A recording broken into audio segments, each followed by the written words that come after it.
Hey guys, how's it going?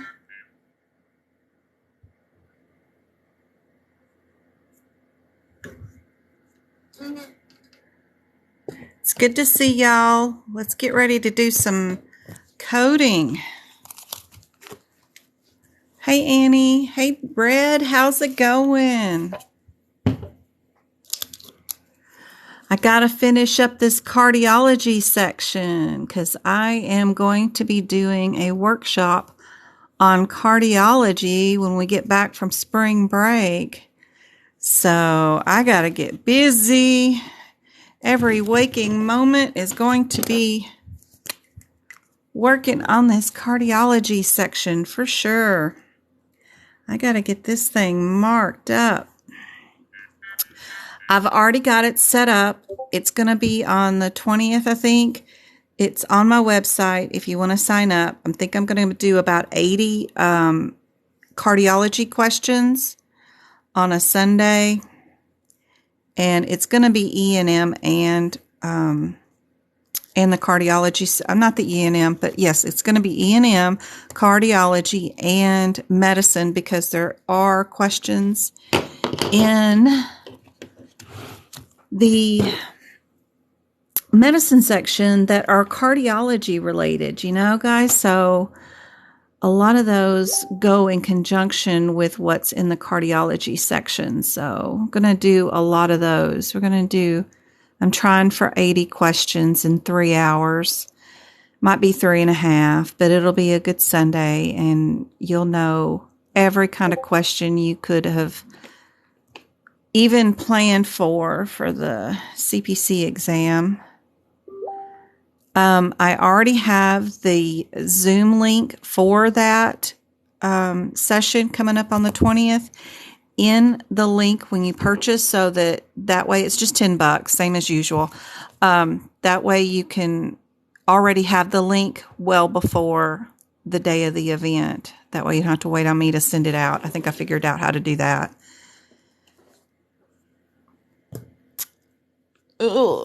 As a beginner, go get neurology. That's my favorite section right now. Just the neurology section. I'm going to repost my E&M section for 2022, but I'm going to make it just the pictures of the CPT book. And that would be a good one when I get that posted. I just got to have some time here to take some pictures and get that up. But do my nervous system. The nervous system is what I'm trying to say, because it has, I just really like everything that I did in that section. That's just a really good section. And then you have one section. You can recreate what I did in that section throughout the rest of your sections. You'll see what I did, and then you can do the rest yourself. And, if you want, page by page, every section will be up as soon as I finish. But, I'm not creating a wheel here, but it is super, super helpful for sure. But I'm not doing anything that y'all can't do yourselves. Y'all can do it yourself before you spend a lot of money. Just get the one section and see how you do. See if you can recreate what I did, and I'm doing this cardiology section with you right now. If you got out your book, you could be doing it with me right now. And then you wouldn't have to buy the cardiology section. And this is what I first do. I go through each CPT code. I highlight anytime I see a parentheses. With a CPT code. Come on, camera, don't even start with me.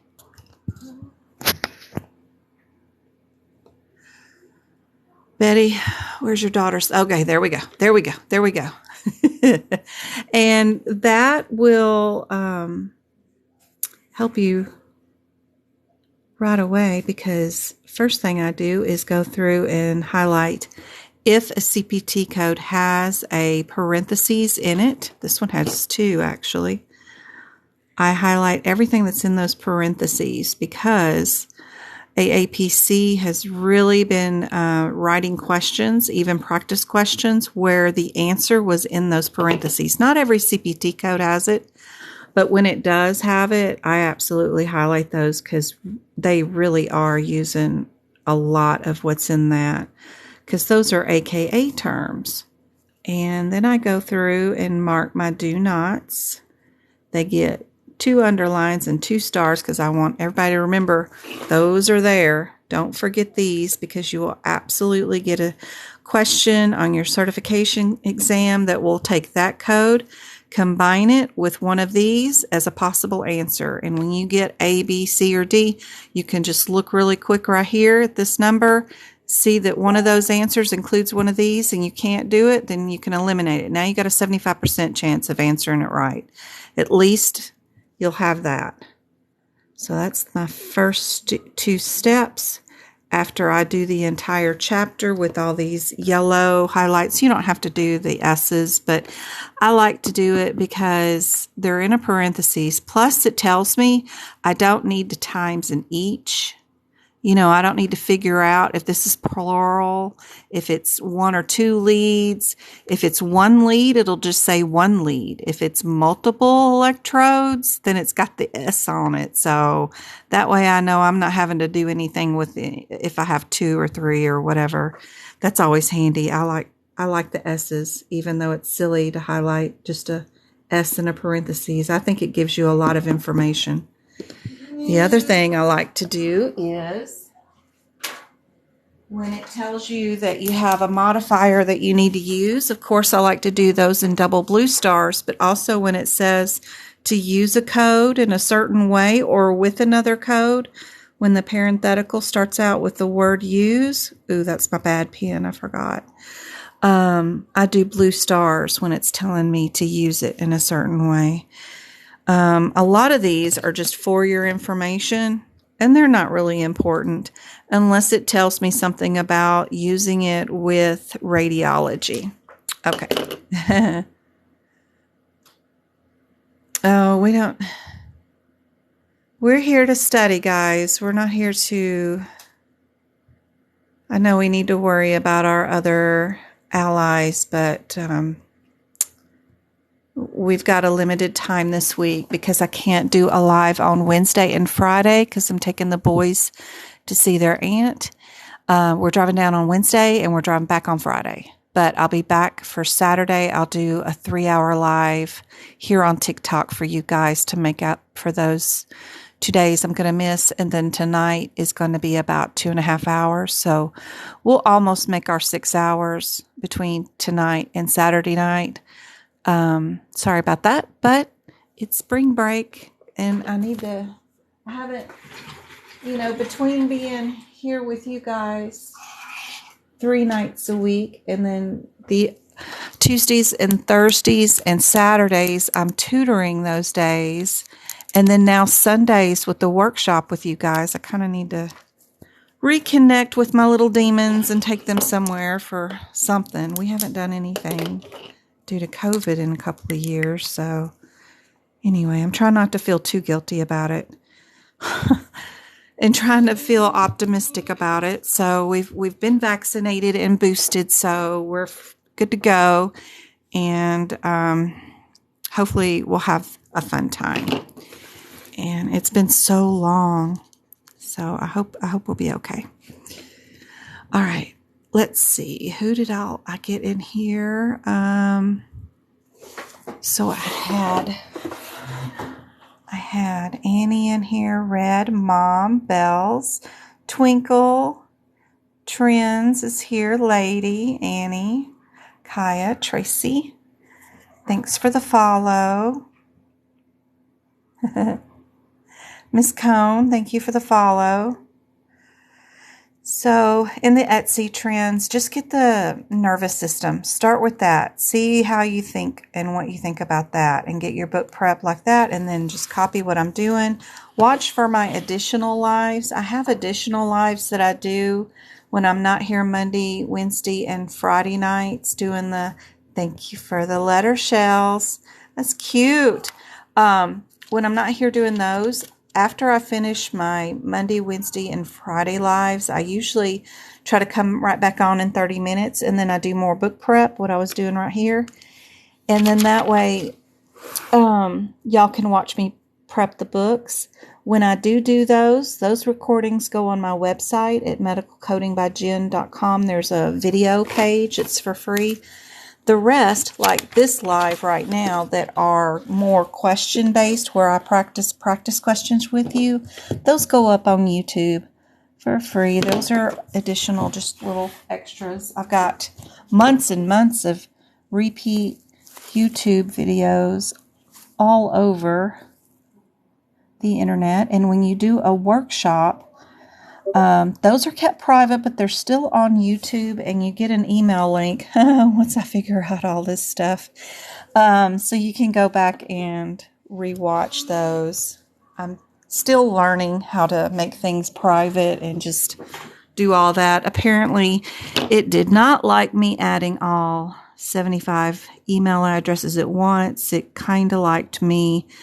I deleted them all and then re-entered them 8 email addresses at a time, and then hit save and publish the video, and then opened it back up and then added in 8 more and then save and publish it. And I think the emails are finally starting to go through from Sunday's workshop. Just don't forget that the emails are coming from YouTube, that they are from a no reply email from YouTube. But if you still have issues, let me know. Like, private message me, not in like a group chat, because I can't find all those and deal with them. But if you private message me, like even in Discord or on Messenger or even an email, I at least have a tally of how many I need to get through and get all those answered. With the workshop yesterday and getting the boys' haircuts and their dental appointments today, I am behind on the emails, messages, and Messenger, but I'm trying my hardest. Plus this live tonight to get caught up on all those.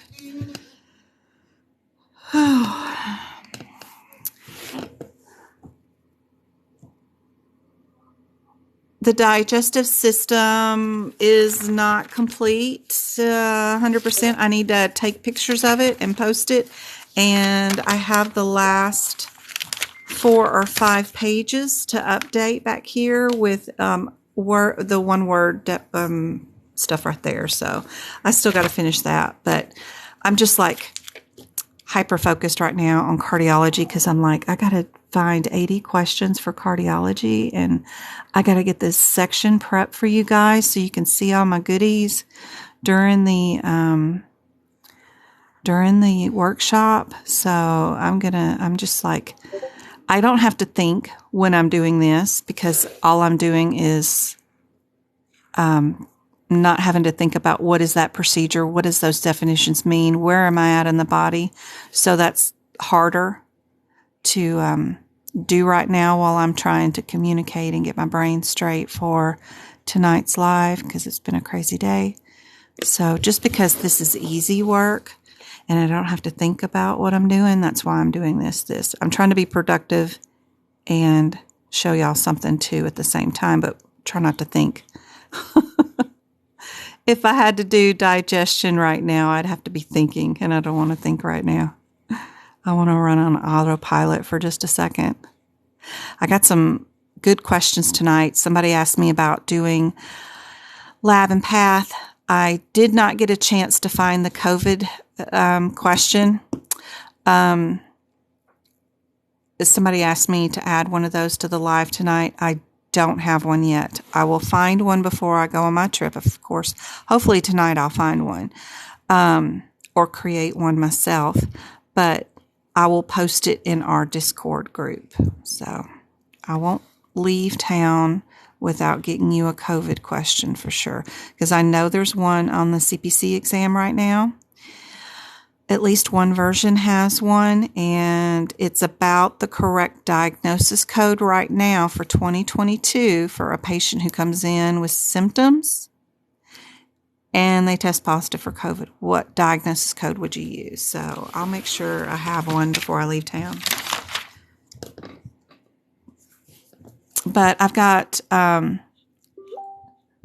some cases, not one with, like I did in the workshop with 9 answers. It actually had 9.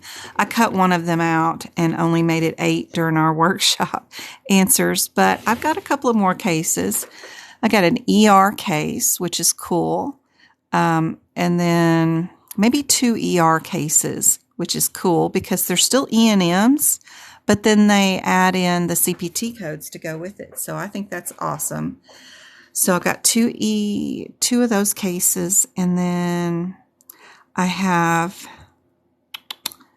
lab and PAP and some more diagnosis ones.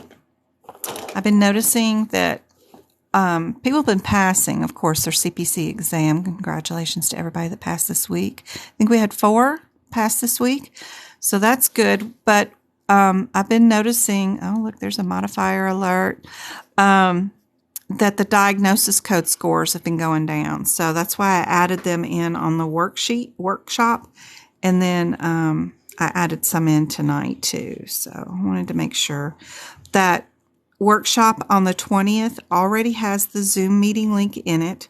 When you do purchase it, it is just the $10. It will be Sunday, not this coming up Sunday, but the next Sunday, and it will be 3.5 probably hours long. We'll do cardiology, E&M, and then any medicine section ones that are cardiology related. We'll do those. So we'll probably have Appendix L in there too. So it's going to be a gut buster. And what it will be is simply showing you how I would attack those questions if I was taking the CPC exam.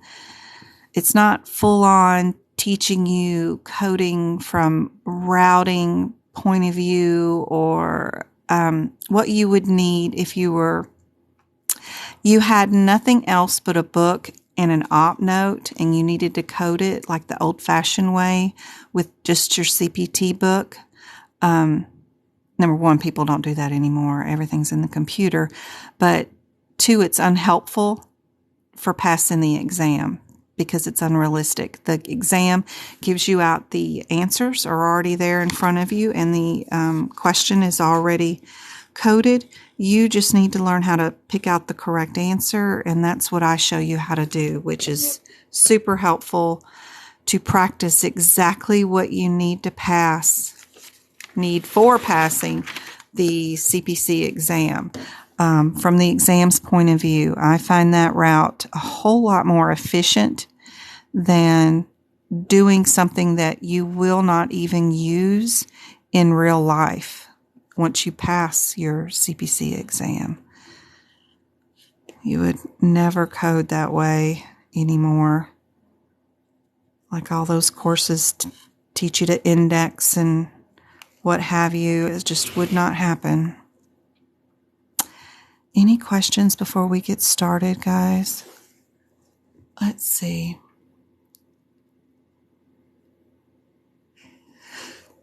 So I need a red pen to help highlight. Yeah, a highlighter, a red pen, and I like a blue marker. I use the ultrafine Sharpies because I need my stuff to show up really super dark, because I take pictures of these and turn them into PDFs, which changes the quality of the color so that you guys can have them, but you can use anything you want. I like these because I can use them really, really quickly, and they're already dry by the time I run my hand over it, and just, like as soon as it hits the paper, it's already dry, and I can't smudge. A lot of pens smudge.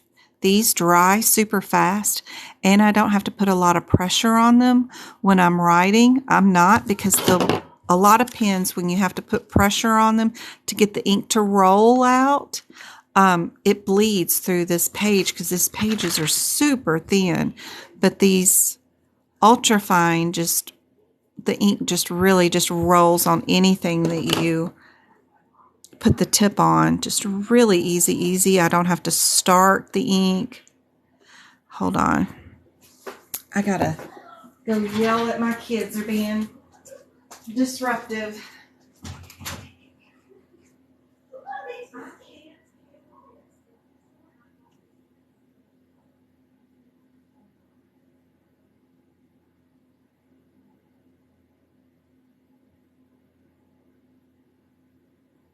Ask the feet off John's pillow. He ain't gonna like that.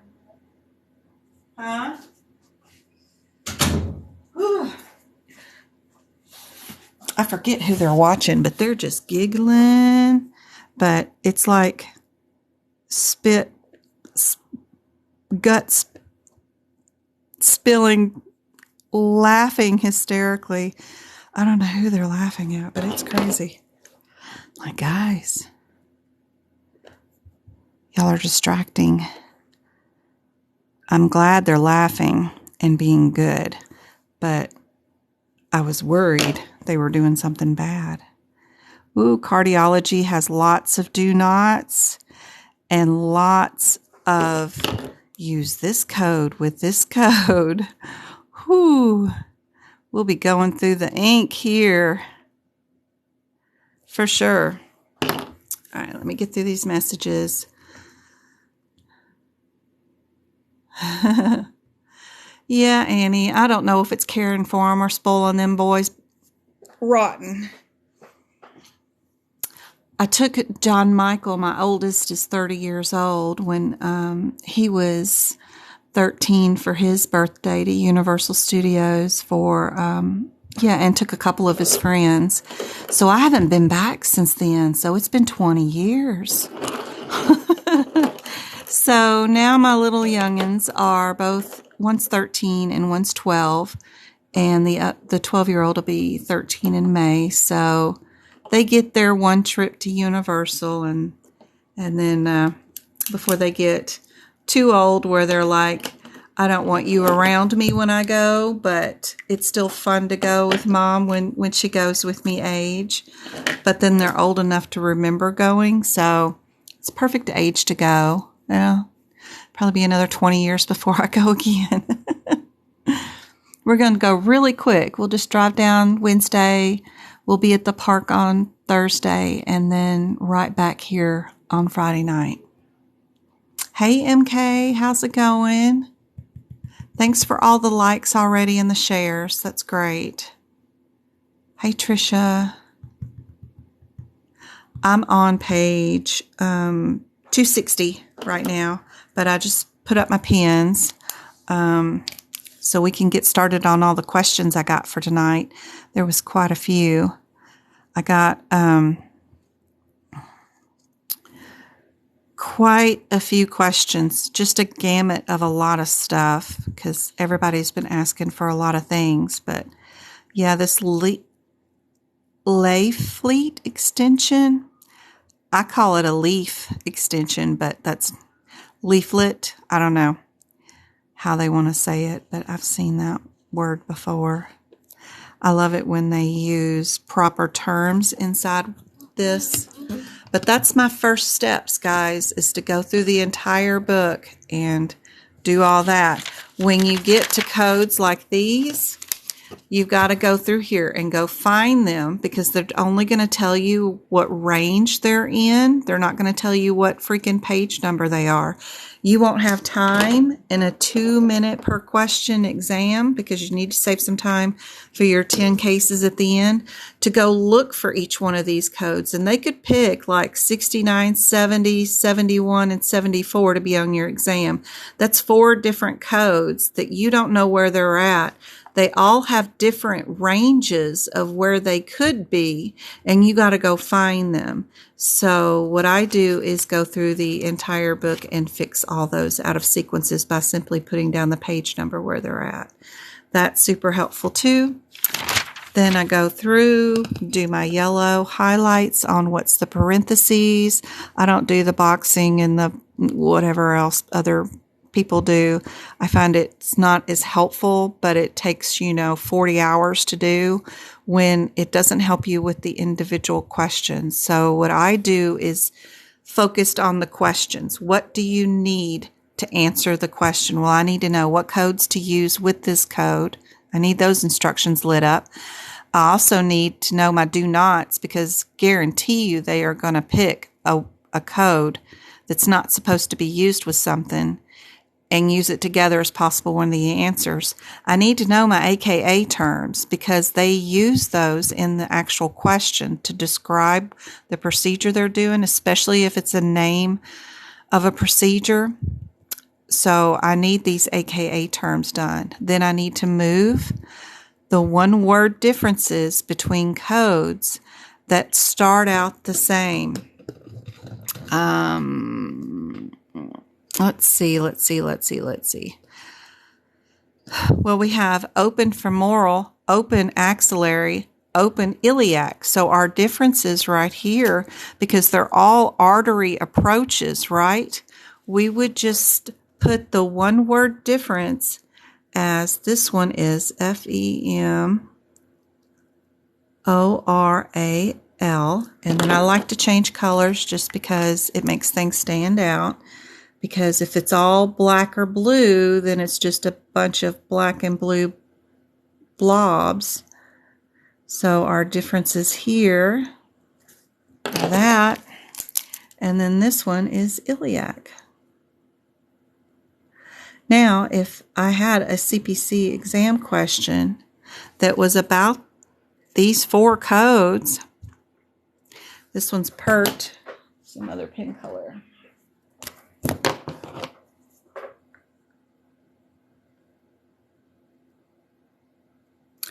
Per Q. So my differences between these four codes is that one word. So I always look at the answers first. I get rid of answers that aren't similar, but if by chance they gave me the only answers were 1, 2, 3, and 4, I'd run to these codes. I'd grab my one word differences. That's a whole lot easier than looking up anything else. And then I would skim my question from the bottom up, figuring out if I'm working percutaneously, femorally, axillary, or I'm dealing with the iliac. That's it. Once I matched one of those terms, because they're all different, I would have my answer and move on to the next question. None of this reading the whole entire question. In fact, I try to avoid reading the question at all costs. Usually the answers tell you what the answer is based on rules, and that saves you from even touching those questions because they're full of propaganda that's going to make you choose the wrong answer anyway. They are definitely written by psychologists or from a human point of view. So if you take the human point of view or the human nature out of taking your exam, then you can pass the exam with a lot less stress, and you don't have to review each CPT code, figure out your routes, and oh my gosh. It's a lot easier to do it this way. Just do a word search. Anyway, let me put this book up. Let me get my questions down I have for tonight. Oh, I was way down here. How many pages? I got 21 pages of questions. Yay. All right. We're going to start out with diabetes. Our poor squirrel has diabetes tonight.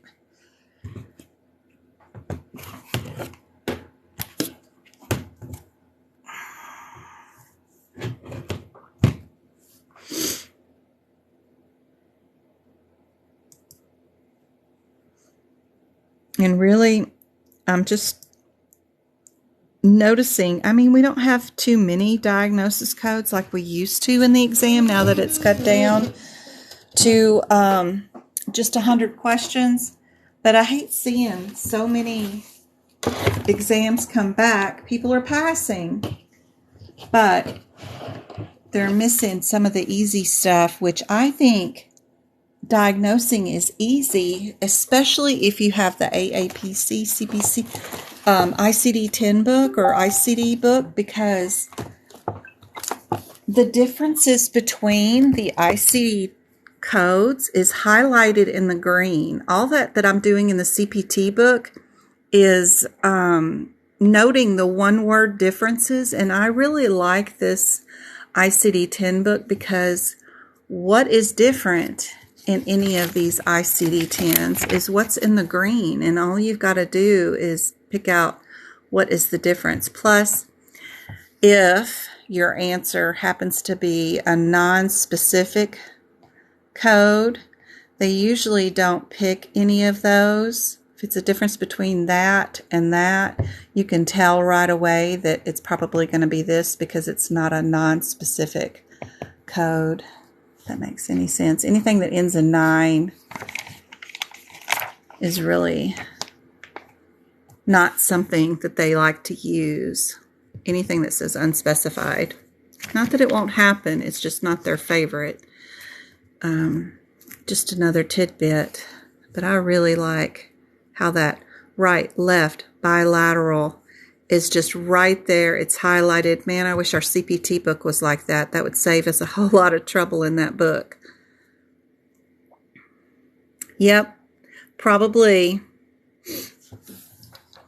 So if you're doing the tacket for the CPC exam, is what the girls that have been with me long enough are doing. We're going straight for the answers. Don't look at the question. Our difference is what? What's the difference between E10 and E11? If you figure that out first, then you can eliminate 2 answers right away and have a 50-50 shot on this question.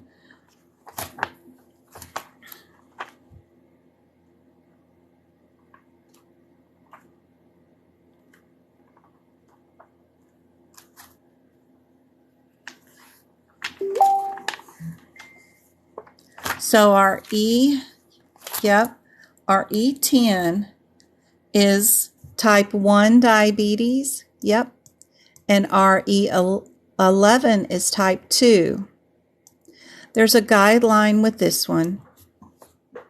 So if the question says nothing about which type you have, it just says patient is diabetic, even if it says that they're on insulin, you cannot pick that they are on type 1 diabetes. The default is for type 2. So that's one area that you need to know for these codes. And what I do is just write in my ICD-10 book at E10 and at E11, both of those diagnosis codes, I go on and write a little something about what that guideline is up at the very, very top of the page. If not noted, default type 2 is what I've got written down on anything with diabetes on it in the diabetes book, just so that I know that guideline. I don't like having the guidelines in the guideline section in the front of the book. I like moving them to the codes. So all we're going to do is skim our question to see if we have it listed which type of diabetes this patient has. And we can see it right there in the top sentence that the patient does have type 1 diabetes. So we can get rid of C and D right away. We don't need to look any further with those at all. The other thing I notice is that this Z79-4 is in one of my throwaways and it's in one of my answers. The R604 is also in one of my throwaways. So that's kind of interesting. Doesn't always mean something, but can. Never know. Let's look at our question and see what they asked us to code.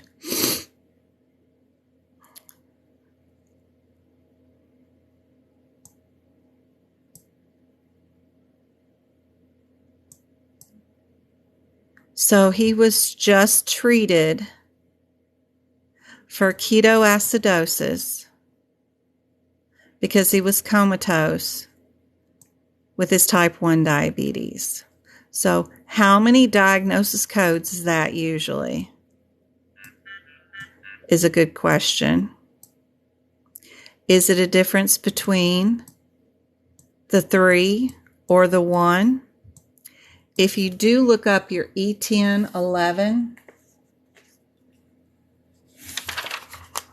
which I would do just because I would want to pick out the differences between those two to pick my right answer, and that would get me the answer, and I could walk away not worrying about what the secondary codes are, because there's definitely going to be a difference between those that's noticeable.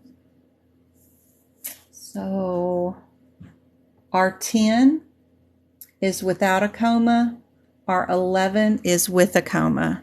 So just because the kid has a coma, we're going to pick our B and move on to the next question. We can't pick this one because even though it's most likely he is a long-term use of insulin, but do we know that?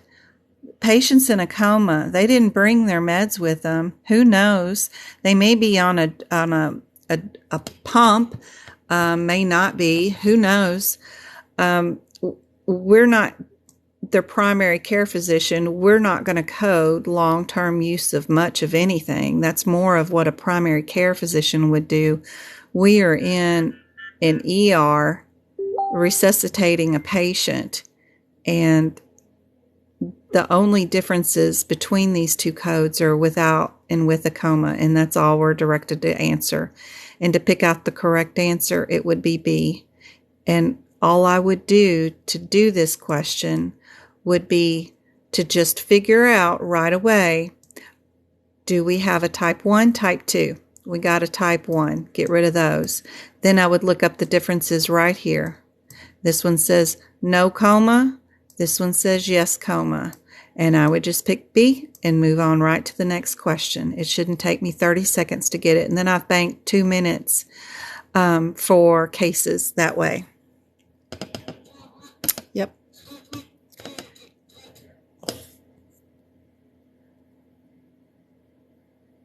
I hope that's helpful.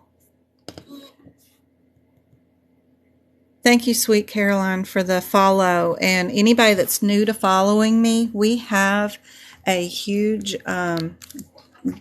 study group where we practice questions every day of the week. If you click on the links in my bio, I have a link tree in there. You can join our little Mickey Mouse Pants group right there, Discord. That's what I think that link looks like. Some people say it's a remote control to a controller, but I don't know. It looks like Mickey Mouse's pants to me. But I have one of those links in our link tree, and this thing is cool because that's our main chat room. But underneath my main chat room, I have practice rooms for the CPC exam questions you can go into any day of the week. We got practice questions in here that people share all the way. Who is sharing my documents, by the way? Miss Janet.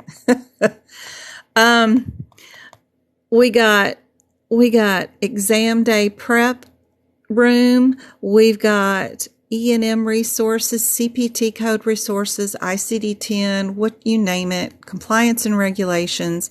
I even have practice rooms for CRC if you want to get that certification, CCS, CCA, COC, auditor. You can sell your books, buy books there from each other. Med terms, anatomy is there, which will have all the pictures of my anatomy and stuff, what you should put in your books. Who all we've helped, who's all passed is listed there. We got jobs and CEU. So this Discord is really cool. It's all free too.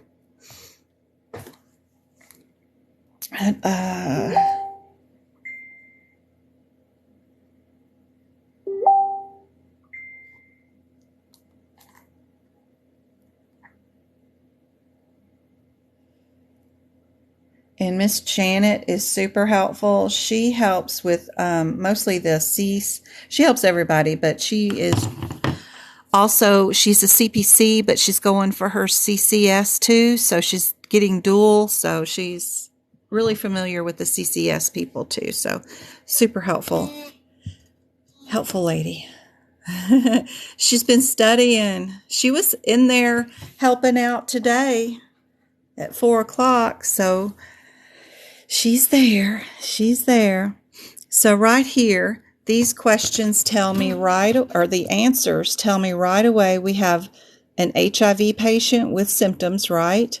We have an HIV patient with without symptoms. We got another one here with symptoms, and then this R code, I think that for the process of elimination, right, just looks abnormal, and I would get rid of that. And then it's just a difference between, right, our B's and our Z's. But if you look right here, would we ever start a question with a B20 and then end it with an asymptomatic diagnosis code? Not that I want y'all to remember much about diagnosis codes off the top of your head, because it is an open book test, but knowing the difference between symptomatic HIV and asymptomatic HIV codes, that those two would not be coded together, will save you a heck of a lot of trouble, because you can eliminate that right away. This is the only two you need to worry about. AAPC does have a pattern of giving you two trash answers that don't mean anything, and if you're good at looking up and deciding which ones are coding irregularities that you wouldn't code together, and you'll get that way if you watch my lives and hang out with me a little bit before you take your exam, you'll find out, and I'll show you what the coding irregularities look like. So now all you got to do is see if you're all the same. So, and one of our throwaways has an answer too, so that's kind of helpful. Kind of leans us towards one answer. Yep, that leads us towards A. I found also a tendency to put the answer in one of your throwaways that would make a difference, so that you know that one answer is partial to the other. If I was in a hurry, I would feel confident with picking A and moving on to the next question if I was running low on time. But if you have the time, all we got to do, because we know the difference, one's symptoms, one's no symptoms of ever having HIV, we could check out our question real quick and see what's going on. We do have a positive HIV patient who is admitted for lesions. And those lesions right here are HIV related. So we know these lesions are a symptom of HIV, meaning that we would never call them an asymptomatic patient without symptoms, right? So they're going to be symptoms. Yep, super easy. We will definitely do A and move on to our next question. And another thing I meant to point out too is, look how this question tells you how many freaking CPT codes you're going to be using. Look at this. It's got 1, 2, 3, 4. So it tells you 4. So you can eliminate. This one has 1, 2, 3, 4, 5 answers in it right away. So you can eliminate that. And then you're looking for your similarities. If you don't know anything about the other ones, you know that these codes are the same right there on those two answers. So anything that looks irregular or out of whack, you'd still get pointed to having a 50-50 shot at getting this answer right if you just paid attention to how many codes am I reporting. Yep. And then looked for what was similar into. And then all you had to do was look up one of these or both, see what the differences are, and pick your answer.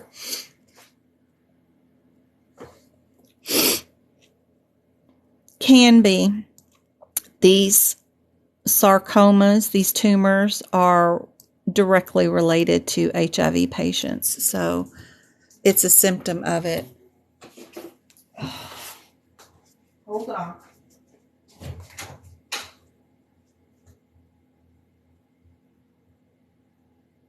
Are you playing with this thing again?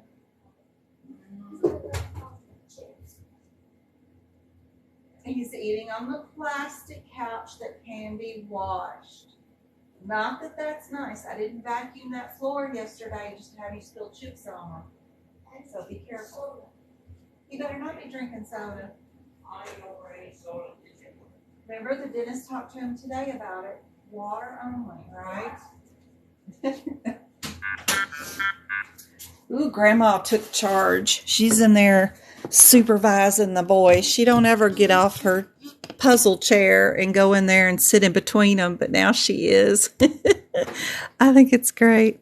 We had a fun afternoon. I mean, they did the dentist appointments, and then we did the haircuts, and can't take them to go see Aunt all scraggly. And then we got some lunch and came home, so it was a fun afternoon, even though most of it was all business. I like Travis's haircut too. James, he left his a little scraggly looking. It's a little bit longer, but I really like how Travis gets his haircut. I don't let him try to have too much control over what they do, but I relinquished a little bit on James. He's got he likes to have a 2 fade, and Travis has a 1 fade. So thank you. All right. So for process of elimination, which 2 would you get rid of here? And you got to pick 2. What would it be?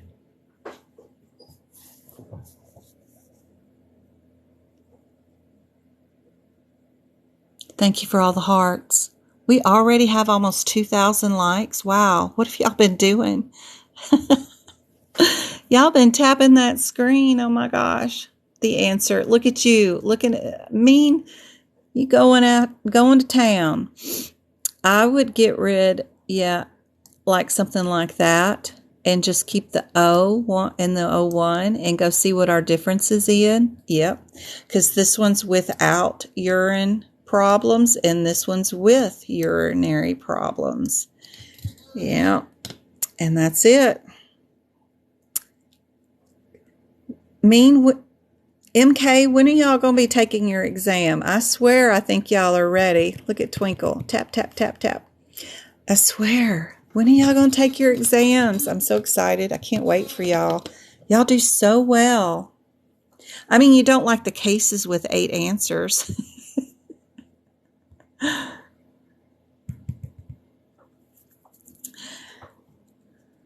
July or August, girl, I think you're ready now.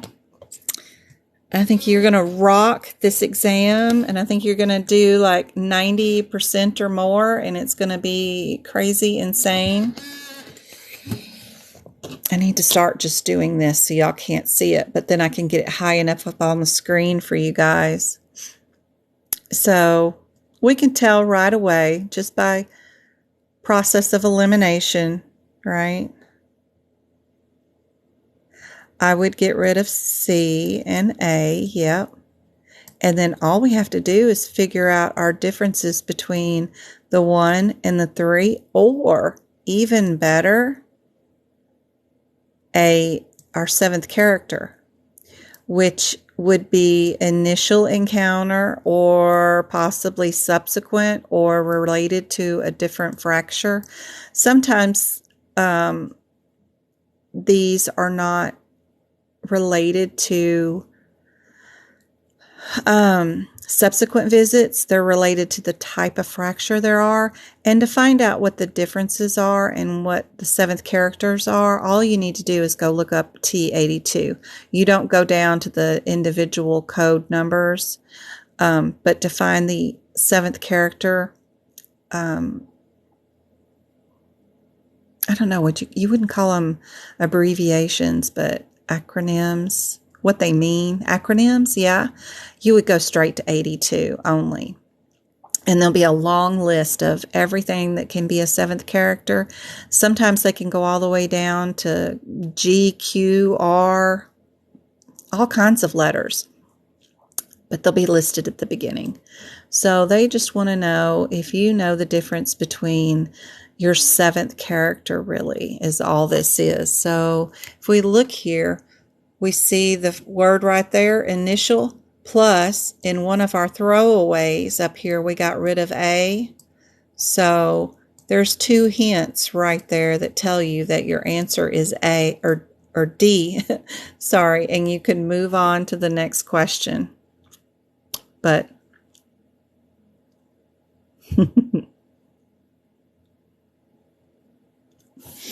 I like those. let's see, our T82. T82, T82.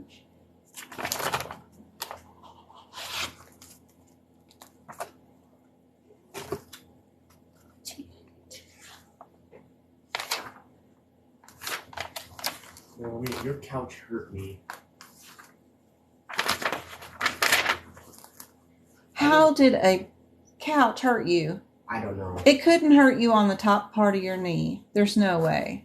Unless you're squalling around in the chair upside down. Okay, you know on that, like, the glove couch or whatever it's called, in the middle of it, there's like a metal bar or something.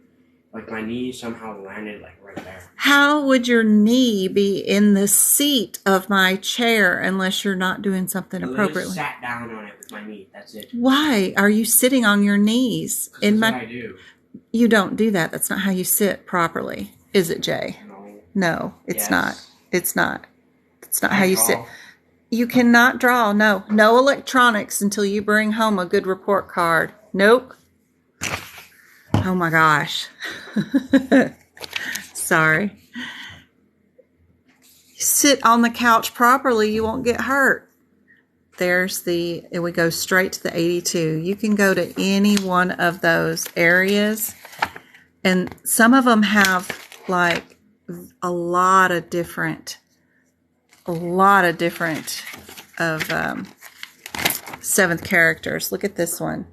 This one on S99, it goes all the way down from P and K, and some of them mean differences in the type of fracture, a delayed in healing, a non-union, a malunion. So don't assume what the seventh character is. Just always go to the code, the big parent code. All right, here we go with another B1. Not the same one I did in the workshop, I don't think. But we can definitely get rid of that P answer right away, right? And then what else we got? Yeah, that 90 compared to the 20 and the 21 where it's just one word differences. I'd get rid of that sucker too. So there's a reason why they're picking these, right? They want to know if you know the difference. And do you know the difference here? Like if you went to 0, 3, 6, 8, 3, 2, 1, is that even in the book? Have you tried to even go down to that character of the code? So if you've never done coding before, this kind of thing might trip you up because you might forget one little step at the end. So if you go to 036, and this is what I do, is I write my OB examples in here, like an example of a pregnancy and how I would exactly code it with the CPT codes, modifiers, and the diagnosis codes all in order with the first original code that was in the section 2, by the way. But to get back on this subject of this question, if we go to Z36, or 036, 036, 8, where's our 8?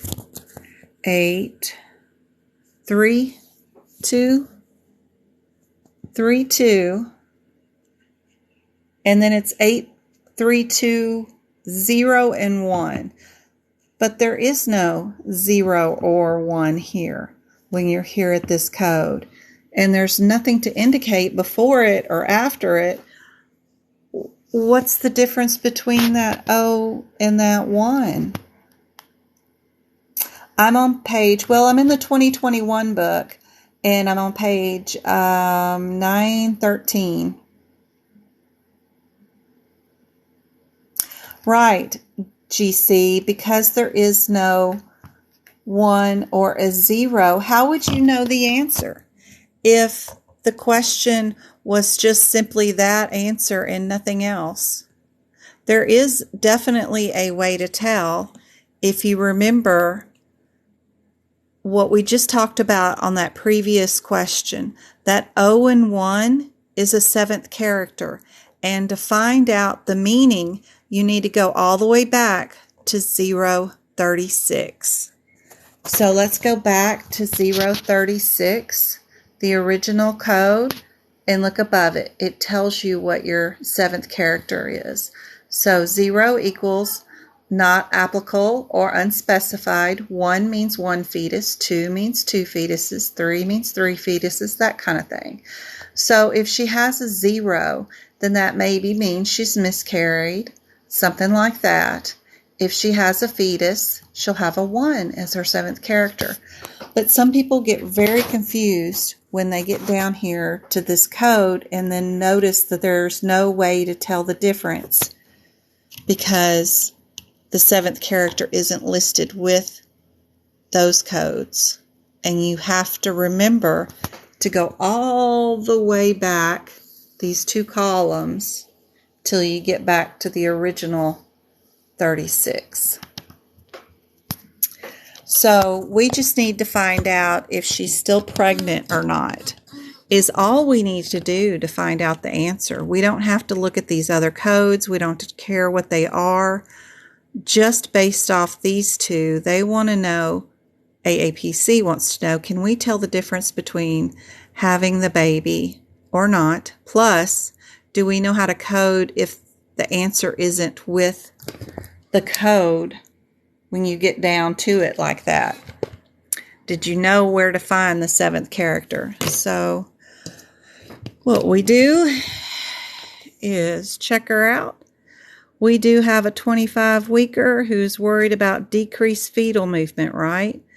The examination does find a fetus, and we do have a slower heartbeat, which could mean nothing. At 25 weeks, girl babies have a faster heartbeat than boy babies.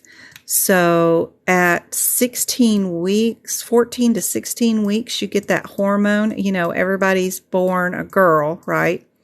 And then there's a hormone that kicks in around 14 to 16 weeks that will change the fetus from a female sex to a male sex.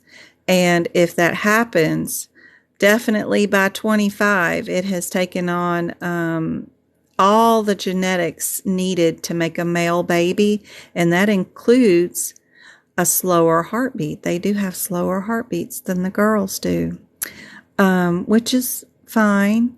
Slow heartbeat is okay. It depends on how slow it got. They don't give us anything particular. It just says follow up. You know, nothing big, but it does look like she's still got a baby in there and still has a fetal heartbeat.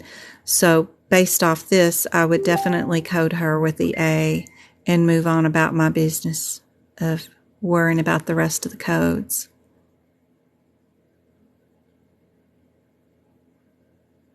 Yep, a baby and not twins. If it was a 2 at the end, then that means she has twins. If it's 3, then that means she has triplets, those kind of things. If she had miscarried and there was nothing in there but the yolk sac or the enlarged uterus and maybe the placenta, they would go with the 0, right? But she definitely has a heartbeat going on, no matter how slow it is. That's okay. Probably just having a boy.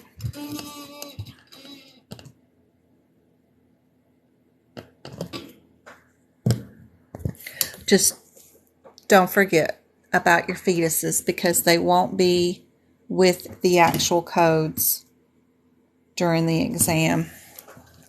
All right, let's get to our favorite CPT codes.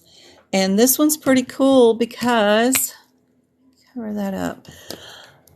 This is one of the most missed questions. Oh, yeah. And there's a reason for it. It's because of the CPT code descriptors, which are very confusing in this particular section. So if you're going to miss anything, it's definitely going to be here. For process of elimination, you know, it's going to run you straight to the 1700s, right? right? And then we just need to know if we need to times 2 something, right? Would we ever do, like, I don't know, we got times 2, and then that code and that code's the same, right? What is 1700? Where are we at? Where are we at in Integumentary? Integumentary. 1700s. Those are supposed to be AKs. Keratosis. Most definitely, if you don't have AK written underneath 1700, that is your, it's in those parentheses in the CPT code descriptor. It's most definitely your one-word term right there. So looking at our question, I would be looking for the AK word, which right here we don't have. What we have is prelim lesions, and we have benign lesions. AK is nothing to do with pre-malignant or benign lesions. There are codes on this page for those, but that's not what is going on with these. And I know it does say pre-malignant up there, but they're more, they are AKs if they're that type of pre-malignant. You have another code on this page that means pre-malignant, and yep, and it also will cover this area. So if you go to code 17004 and you look at it, it's my code that underneath it, my one-word difference is pre-malignant. That's what I put under 17004. For those of you that got my notes off Etsy for this section, you already know way ahead of the time what the answer is. The issue here is the way some of these codes and the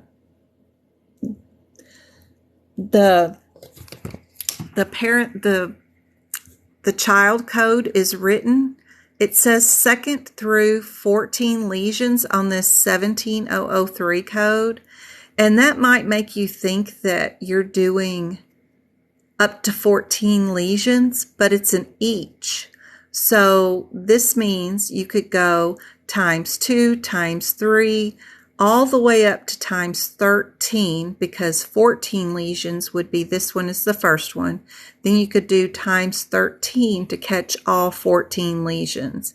If you're going to do over 14 lesions, you move down to this code, because this code is for 15 or more AKs, which these are AKs, but only up to the number 14. Once you hit 14, you need to come over to this one. So 15 or more, we're going to be doing that code only. So our first thing on our question is that, yep, that we have more than 14. And it's only going to be that one code, because this one will take care of however many there are after 15. We don't have to have an add-on code, and we can just code 60 of them. Doesn't matter. We can code that one code. So just knowing that alone, that number for the AKs was over 14, that gives us the D answer, and we can move on. But I wanted to show you something right here too. On this, hey Jess, how are you doing? It's good to see you. Or I'm supposed to be inviting her, maybe. I don't know. No, I don't know what I'm doing.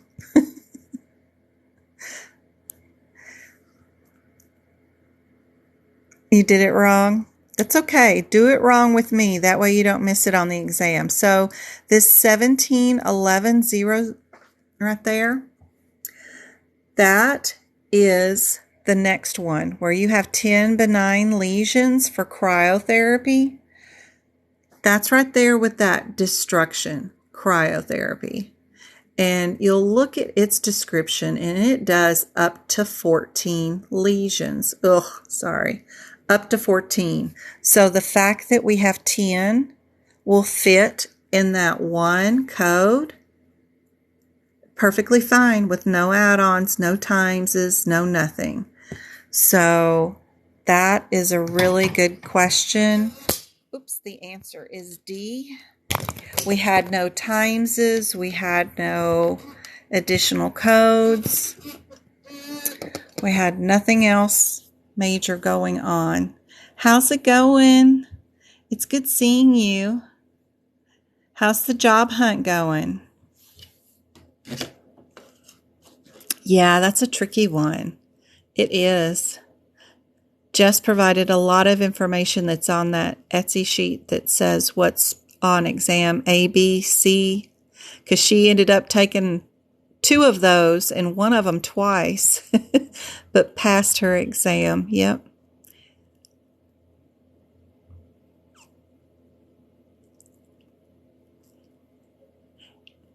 It's just good to see you, Jess. Thanks for stopping in. You've accepted an offer. Yay. That's so exciting. Do you start April, somewhere around there? That's so exciting.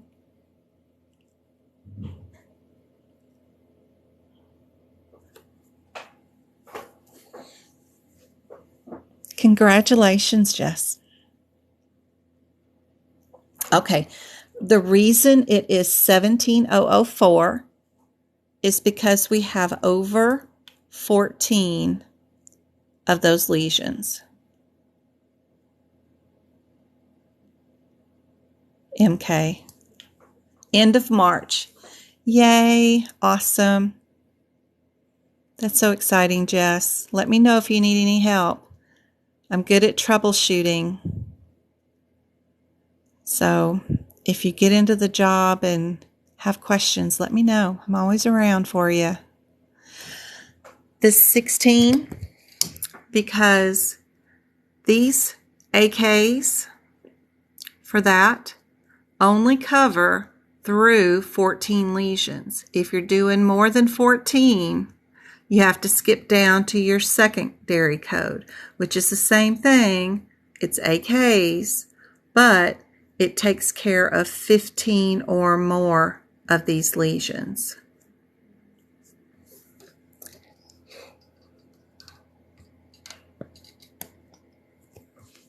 That's cool.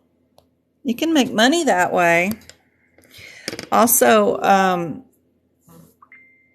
whatever system they're using, if you find out the name of it beforehand, go on and start watching some YouTubes of it, like if it's, whatever kind of system they might be using, Epic or Optum or whatever. Just go on and look up some YouTube, some images of the screens too. If it's Optum, I've worked in that system before. Yeah, don't be afraid to click on anything and look around and see where things are at. You could definitely find you some YouTube videos to look around and see where things are at. The more familiar you are with it, the faster you'll go in the beginning, which will help out with, of course, making some money. Oh, you're good then. You're awesome. That's wonderful. That's fantastic. Looks like it'll be a good match for you then. So just getting with your local rep then with each of your health plans you're going to be dealing with will be key, so that you know what your local determination is based off each health plan. So that will help you more than anything. A quick call or an email saying, hey, this is not getting paid, or can I code this with that? Those kind of things will help out too. Because what's good for Cigna might not work for Blue Shield. And sometimes they just never will pay for the correct code, which is pain in the butt. And you have to down code it, even though there is a code for what they did. It's just that health plan won't pay for it, won't pay for the right code. You have to just give them a regular E&M or something. It's a pain in the butt. That's so exciting.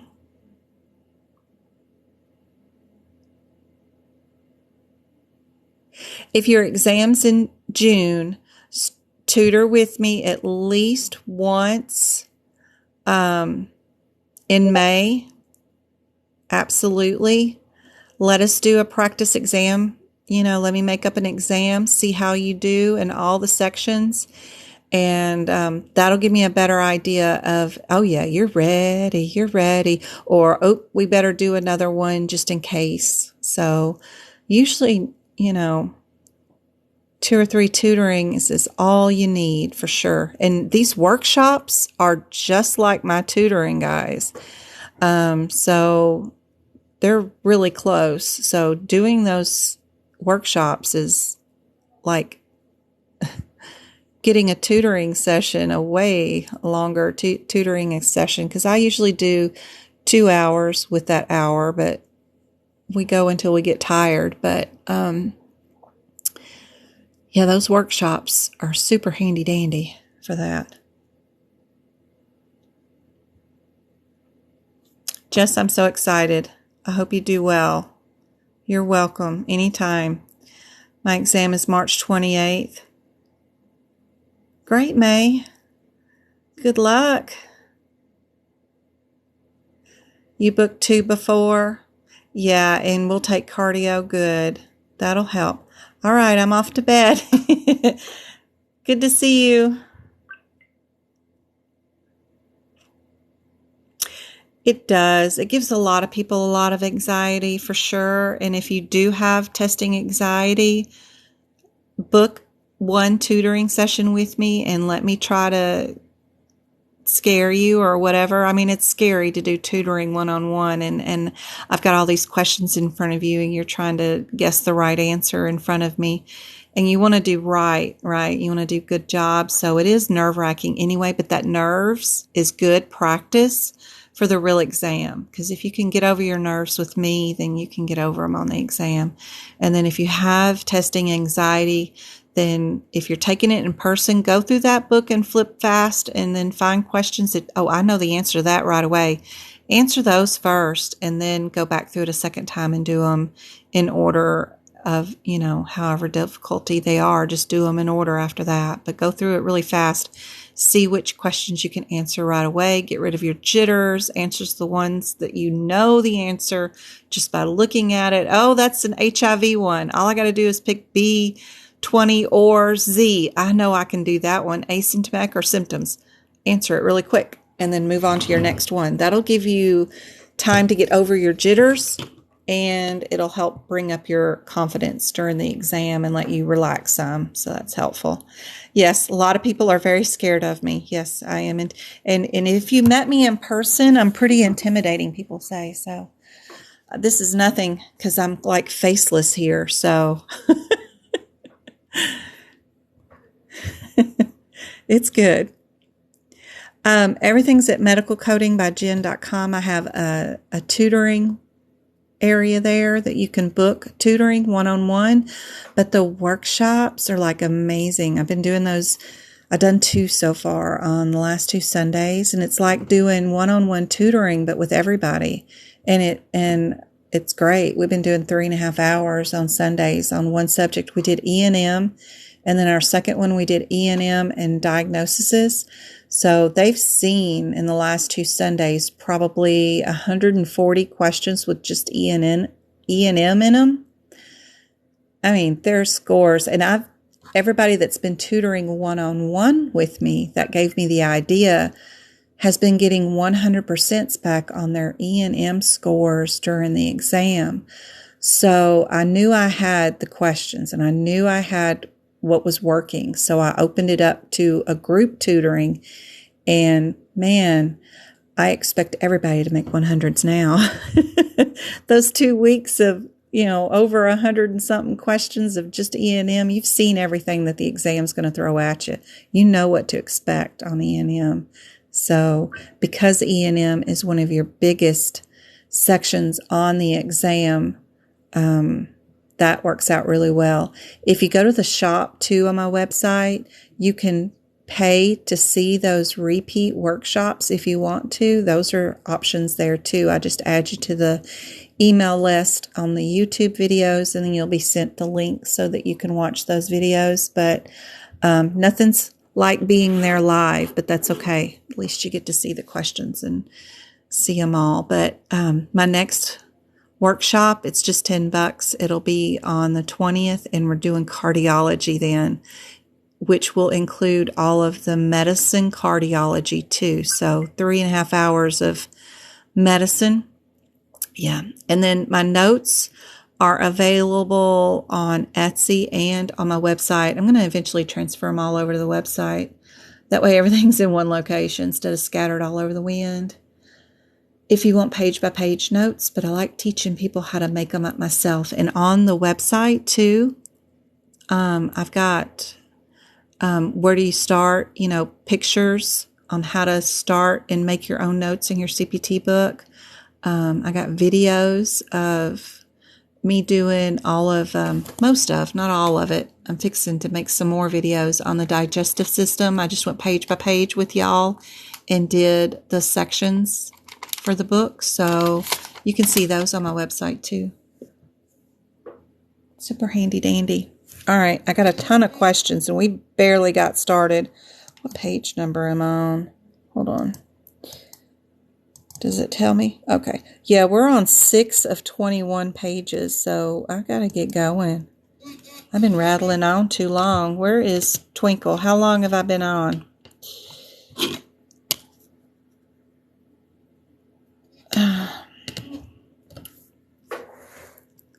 I do tutoring one-on-one on Zoom, and it's basically like this. You see my camera, and I show you my computer, and you go to the answers and tell me what you would eliminate, what you would keep, and then you tell me your brain process as you're picking answers, going from code to code and looking in the book to pick out your answers. If you do anything wrong on that question, I'll go over it in the end once you pick out your right answer that you think it is. And then I'll either congratulate you and most of the time when I tell you got the right answer, I tell you why you got the right answer because there's a guideline tied to it. Make sure you really know why you got the right answer, those kinds of things. So it's one of those things. And if you do it wrong, I'll show you where you went wrong in the process and how to avoid that next time. And if you took your time about it and was really slow at it, I'll show you quick and easier ways to get to the right answer too. So it's just like this, but just one-on-one where I can hear you talking and you can hear me talking and we can talk instead of typing. Ooh, trash cans need to go down.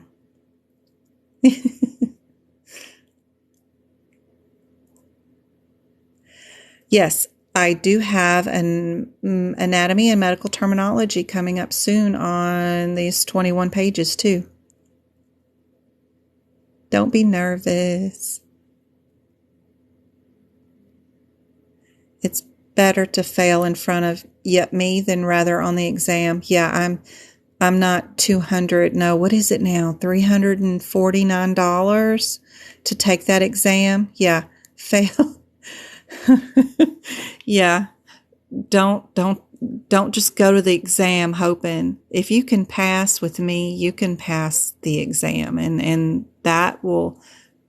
If you can just think about everything that I say during tutoring, tell you not to look at the questions. Don't read the questions. Please look at the answers. Look for coding similarities. What do we see right here? What do we see? What are we getting rid of, right? What are we keeping? These two have the same 2 endings. So does that one. Definitely makes me want to get rid of B. So if I got rid of B, then what's the similarities, right? Those kind of things I like to look for. Could be a difference between the 5-1 or the 5-2. Could be not. You just got to remember to have Jen on your shoulder during the middle of the exam. That way it keeps you right.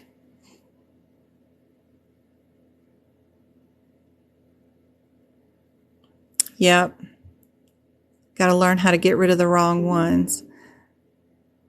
I will have another one, not this Sunday, but next Sunday.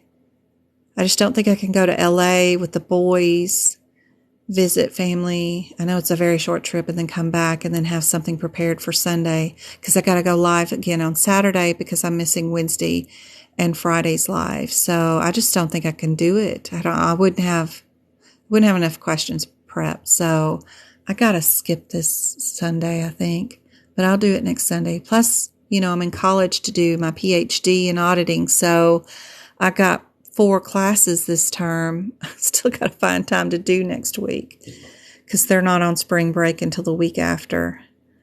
Oh, yep. Listening to my videos, repeats on the YouTube. Yep.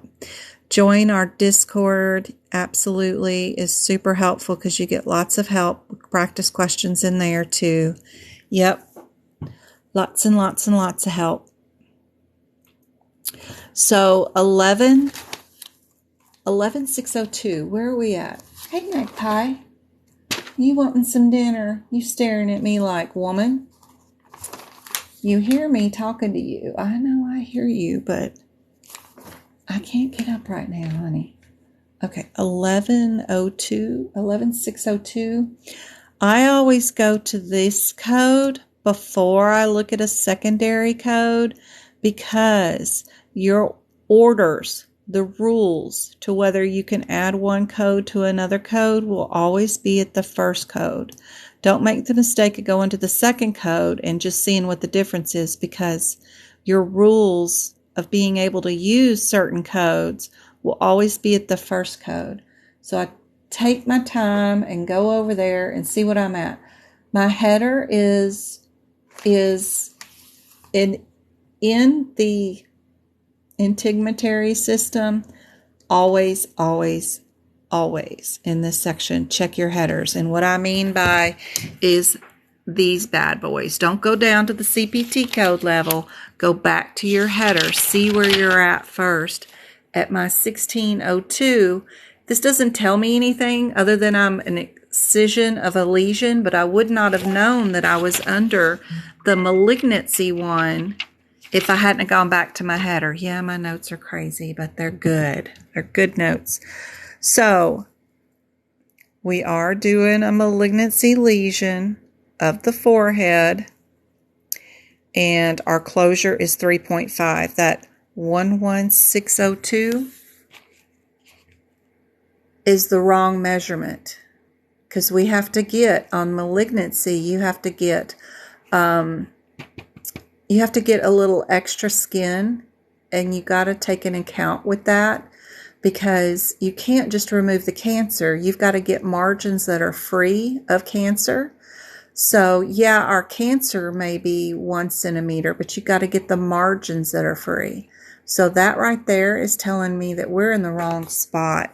So I don't like those 1162s, and that's okay. If the process of elimination gets us to the wrong spot, we can always undo what we've thrown away. So our 4 isn't going to be big enough either, because where closure is going to be a 3.5, and this one is just a 3.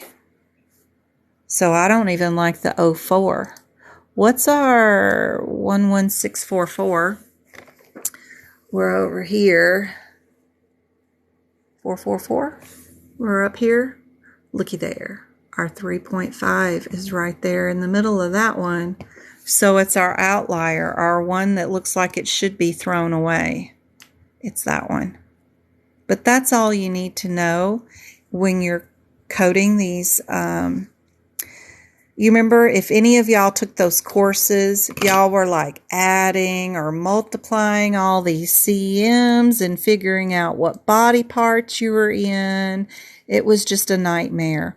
All you need to know for these Integumentary is to make sure your header is in the right section, then go straight to your closure, find out how big you are.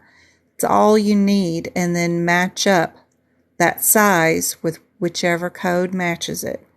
That's all you need. I can find those pretty fast. Everybody's scared of processes of elimination, and if you do tutoring with me, you'll get this don't be scared at you in the middle of your exam with me, telling you don't be afraid. We won't go any further until you get rid of something. So you got to get rid of something, and you'll feel more confident towards the end. You'll be like, okay, I can do this. I can do this. I've got to do this, or she's gonna me, So it'll be okay. So process of elimination, we're not going to look at those other things. Just look at this, and that tells you what you can get rid of. And it's okay if it's wrong, or if we end up in the wrong section. It doesn't matter. But a lot of times this freaking helps. So you would get rid of B, and you would get rid of C. It don't matter that they're one away. What matters is that you have codes that are matching. Those are the lovely ones that I really like. You want to keep the ones that are matching. So there's a difference between these answers, right? The only difference, well, there's two. There's a modifier and there's not a modifier. When do you use the modifier 59? That would help you out a lot, knowing that. You use it when you're doing two different procedures that are not the same, that you drop those instruments and you pick up something totally different instrument, and you do something different. So seeing that these two codes, the 2.6 and the 2.2, likely are in different sections of the book, meaning that they would be two different procedures, has me thinking that that 59 modifier might be in there. If the two codes were like 58 and 59, 48 and 49, you wouldn't need to add one, right? Because they're in the same section together. So knowing those coding irregularities like that will save you a lot of time. I would pick A and move on to the next question, just because I know that 522 is not going to be in the same CPT section as a 526 because they're two different procedures. And that's where I would add the 59. Now, in real life, we don't use 59 very often at all. In fact, it's the most misused modifier in the American billing system, and it's likely going to get you denied more often than not. You should try to use any other modifier in real life other than 59 to tell your story. But AAPC kind of teaches it a little too much, like it's like something that you can use all the time, but a lot of health plans don't pay for it, just so you know. That one's a difficult one. No, it's not. It's easy peasy. Easy peasy. I think it is, but I'm weird. I've been doing this for too long. So the 48 and the 48 I would keep because they're the same. And then if my only difference was adding this modifier or not, even though these codes are different, but they're super close together, just because they're very separate from the first code. Like I know that 2648 is going to be in a separate section than the 2224. I know they're under different headers, which means I would pick up and do different instruments because they're different procedures. You don't have to do it that way. You could leave the modifier alone and go look up your differences between the 2.4 and the 0.4 and pick out the difference. We can do it a different way. We can do it 5222. We can look at our 52648 and make sure we can use one or the other with one of the codes and then look up the two differences in those other codes. I just like showing you a faster way that would help you get through that exam with a lot less looking up of every single code. I know a lot of y'all really love to look up every single code, but you're just not going to have time. You got to pick your battles for that. 52648. 52648 does not have, 49 has some parentheticals, which do not use, but 48 does not have any parentheticals. Our header is under the visceral neck and prostate for that one. If we go to our 52224, 52224.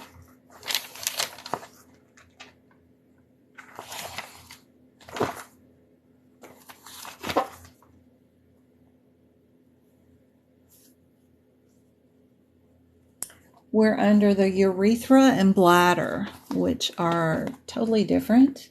And we're on a transurethral procedure.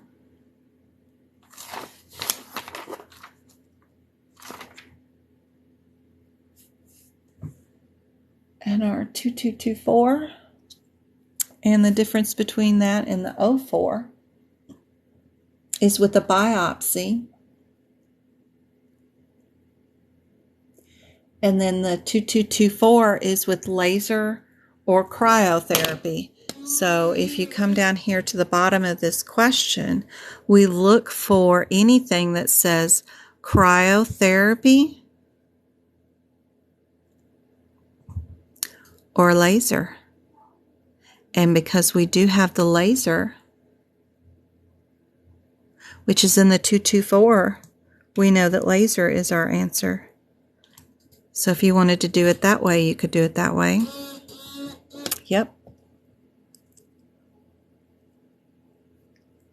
Yep.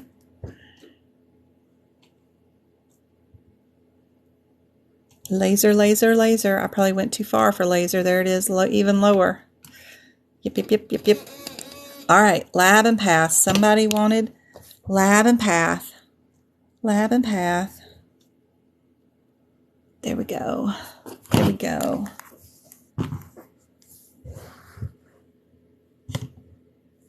We're not going to worry about the second code. Just look at that first one. So what I would get rid of is which 2? Come on, MK. Yep, modifiers tell me a story. What 2 would you get rid of here?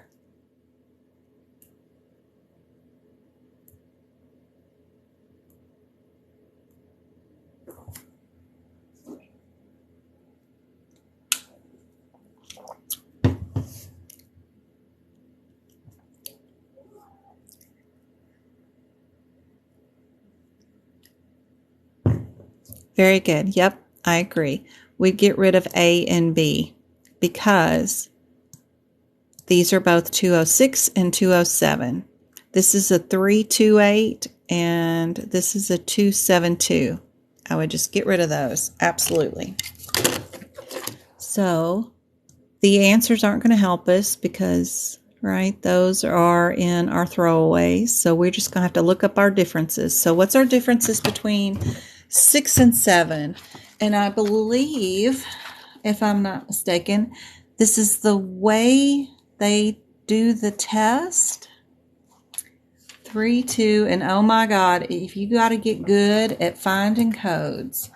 One good thing that I found is if you just have a list. I need to make some list. Where's Betty at? I need a randomized list by section of like E&M codes, lab and path codes, and medication codes that are randomized, just the codes, just a list of the top random 20 that are hard to find. So like that people could just see this list and you're going to go from one code to the other code and try to find the code. That's all your purpose is just to practice turning the pages of the CPT book and find the code. That way you get really good at it. A lot of people had problems with my second workshop, even finding the codes, because I wasn't doing the regular 99215, 214, or your regular inpatient hospital. I was doing sniff patients. I was doing all kinds of patients in all sorts of E&Ms, and even one of them was a 90-day post-op that isn't even nowhere near the E&M section, but there is a code for a 90-day post-op visit. So everybody was like, it's on page this, it's on page that. Well, you're not going to have Betty or Alma or anybody or MK telling you what pages things are on. You need to practice yourself finding the codes. And I need to get some list up of just randomized hard codes to find so that, 20 per section. If you practice doing that, you would get better at it, and that would help you during the exam for sure. Because sometimes it's not even the ones that are out of sequence. It's the ones that are out of sequence that push where the regular ones are supposed to be. It pushes them out of sequence, but the book doesn't tell you that. It gets a nightmare. Yeah, you like that idea? I think that it does. It wastes a lot of time, but you can speed it up. The more that I do this with you guys, because I'm constantly in the books, looking up codes while I'm writing up questions, or all the tutoring that I do 4 days a week individually with you guys, I'm going through the book with you, and, my fingers end up going to the pages without me thinking about where I'm going because I've looked up those codes so much. That's where you want to be before you take this exam. Yeah, I think that's a great idea. I get it done. Yep, that's a good idea. Yep. All right. So 87206, and it can't be the easy ones that are easy to find. It's got to be those difficult ones. All right, 80206 and 07. So what's your one word differences? They're both stains.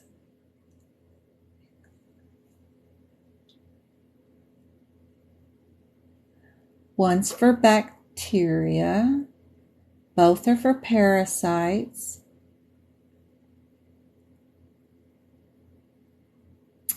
'07 has one of those parentheses with some AKA terms in it for malaria and stuff and the herpes virus. So I would focus in on those words in '07 to see if anything matches there, since it's the only code that has a parentheses in it. Does that make sense? And I would look for that.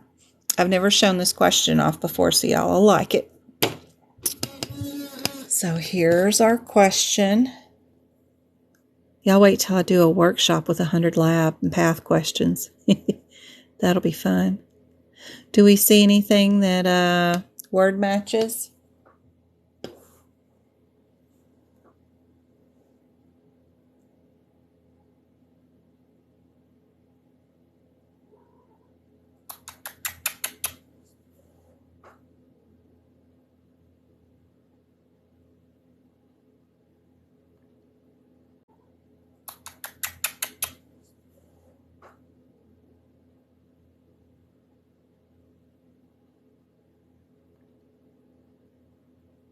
We've got a stool smear.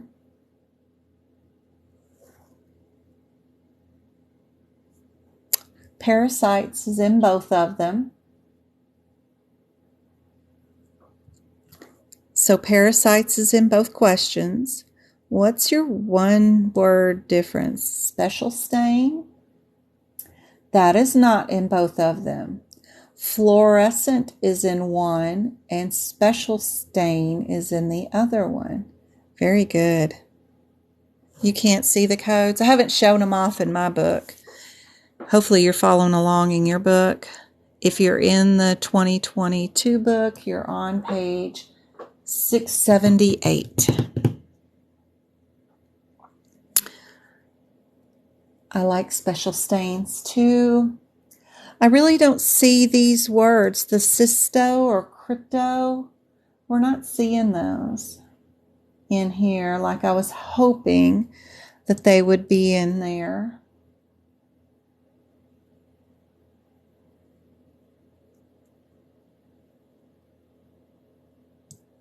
I was hoping those would be in there. There's spora.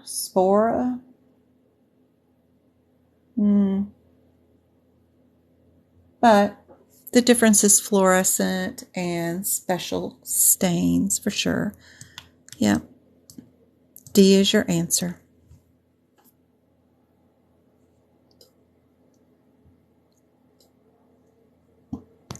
Thank you, Ness, for the 2021 book info.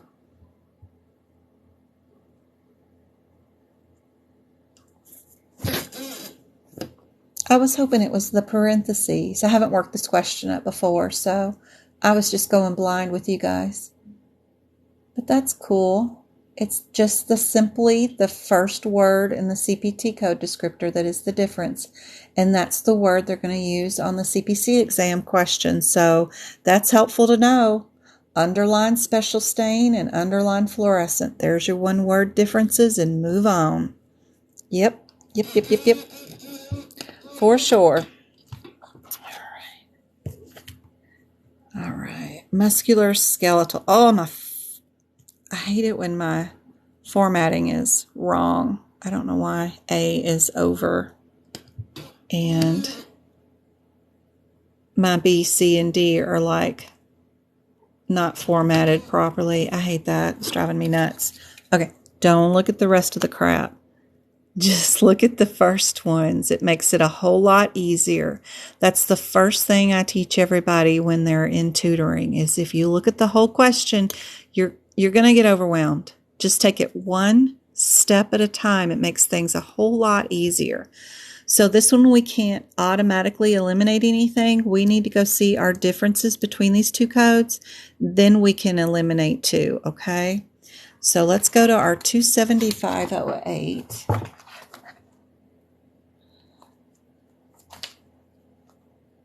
27508. It's okay, Magpie. I'll let you out soon. 27508. I know my Auntie CC's been sick and not feeling well, and then it's 27508. It was nice seeing Jess. 27508 is closed, and our 10 is closed. Oh my, what do we do when they start off the same thing? Closed. So we're on page 198 if you're in the 2022 CPT code book. And I just go word for word, close, treatment, of, femoral, fracture, distal end, media, lateral, condyle. Our difference is finally with manipulation and without. So that's all we have to figure out, with and without. Yep. Y'all are good and done. So let's just figure out, did we do manipulation or not, right? So this one, they're not going to say the word manipulation, but they have said a word that is an AKA term for manipulation.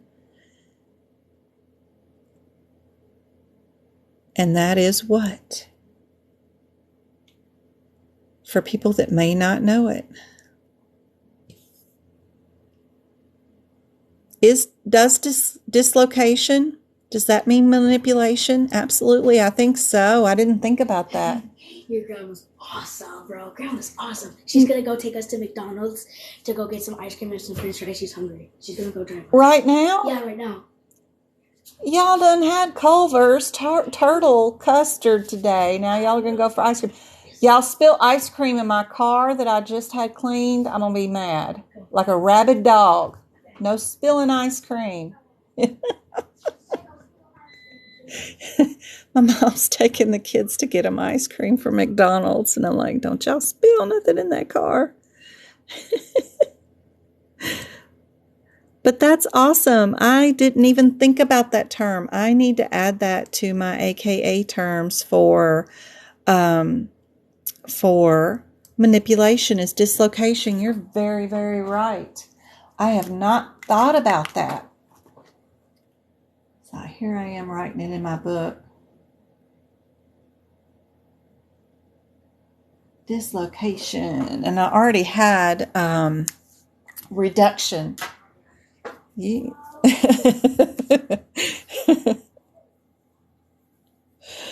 I will. I don't like the kids eating in my car. I don't allow it. That's why my car is, it's like 3 years old, but I got it new off the lot, and it still looks new off the lot. So, yeah, it's okay. Don't be spilling all that ice cream up in the car. They could just DoorDash it to the house, man. I don't know why they doing a driving. But my mom's not as high tech as I am. She'll just drive up there.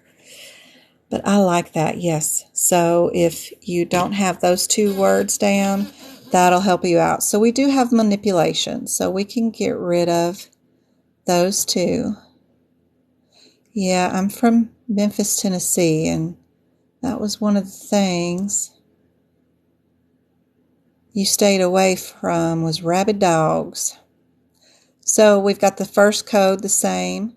The modifiers are all the same. We ain't got to look up none of that. Our only difference is the 62 and the 52. Okay. Is that just for 2 hours, or is that 2 hours and 30 minutes? That is for 2 hours. Is that? No. So start at 6:30. Yeah, I'm doing 2 hours and 30 minutes tonight because I'm going to do 3 hours on Sunday to make up for not being here on Wednesday and Friday this week because the boys' spring break. Thank you so much, Twinkle. Is my internet freezing? I'm sorry. Or it's me stopping and not talking or something. Hopefully it's not bad. 275 5 2 and 6-2. The differences on those 2, you can't look at the codes that they pointed out. You have to go back to the 50 and the 60 code, because the only descriptor you get on 52 and 62 is requiring anesthesia. You have to look back at the parent code. So both those parent codes are closed treatment of a knee or a patella dislocation.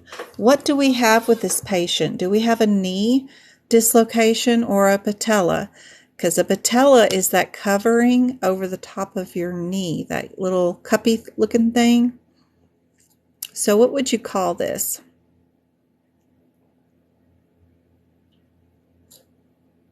Yep, it's a knee. If it was a dislocated patella, they would have told you.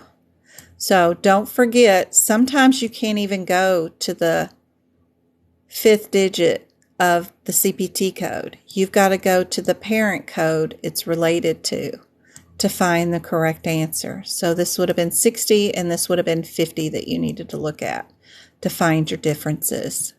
So they're just looking to see if you know the difference between parent and child relationship on those CPT codes, and if you could use the book to find the correct answer between a knee and a patella. That's all they're doing.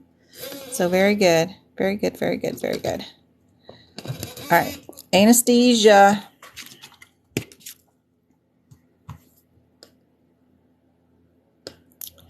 So right there, we can't do much of anything. Oh, how do I know it was the knee? Because it said knee. It's simply just because it said knee. It just kept saying knee, knee, knee, knee, knee, everywhere you went. It was just a dislocated knee. It never said anything about a patella. And it would say a patella got dislocated, not the knee joint altogether. Yep. When we move to ICD-11, there will be a big distinction between joints. We don't get to bill anything right now with joints. Everything goes to the bone attached to the joint. But when we go to ICD-10-11, we are definitely going to have a lot more codes because they're going to include joints. But for right now, we just have knee or the bone part, which is the patella. Yeah. Yep. So it was just a difference between the 50 and the 60 is what we did. All right. Anesthesia. I got to get rolling or y'all are never going to see any of these cases. And I got some really good ones coming up. And yeah, you know, the more practice we can get with cases, the better. Because y'all are going to have some with this newfangled exam. So our 00560 is anesthesia for sternal debridement, right? And then, is that right? Nope, it's the one below it. So it's for the heart. The difference between the 00560, here's you a tip, what you write underneath the code on page 79 of the 2022 book. So under 00560, it's vessels. Your difference between the 00566 is cabbage, CABG. So are we doing a vessel surgery or are we doing a cabbage surgery? So we'll check out our question real quick. And that sucker jumps out at you. You're doing a cabbage. So we can definitely get rid of these two codes, right? We'll keep our cabbages. And what looks good for, if you knew your, okay, I'm looking for coding irregularities. One of them has a P3 in it, one of them doesn't. Should you code your patient status, whether they're a P1, P2, P3, P4, P5, P6? You should. It should be. It's not in every AAPC, CPC exam question like it should be. But if they're asking you a difference between adding a P3 or not having a P3 and you're in anesthesia, always pick your answer with the P3. Your status codes are on page 77. Be sure you know those, and please be sure to add your HIPPICS extra additional codes that are anesthesia related to underneath this page. That way you have everything you need for anesthesia all on one page. But my notes are available for that too. Or if you do tutoring with me, a lot of people just take it during then. But yep, absolutely use that modifier if you need to. All right. Here we go. We got some more E&M stuff going on down here. You may not even know where those codes are at. Process of elimination, right? Don't be afraid. MK, what are you going to throw away? 2 of them. And which 2 are you going to keep? You call them physical status? Yep, they are. Qualifying circumstancing modifier is important, or codes.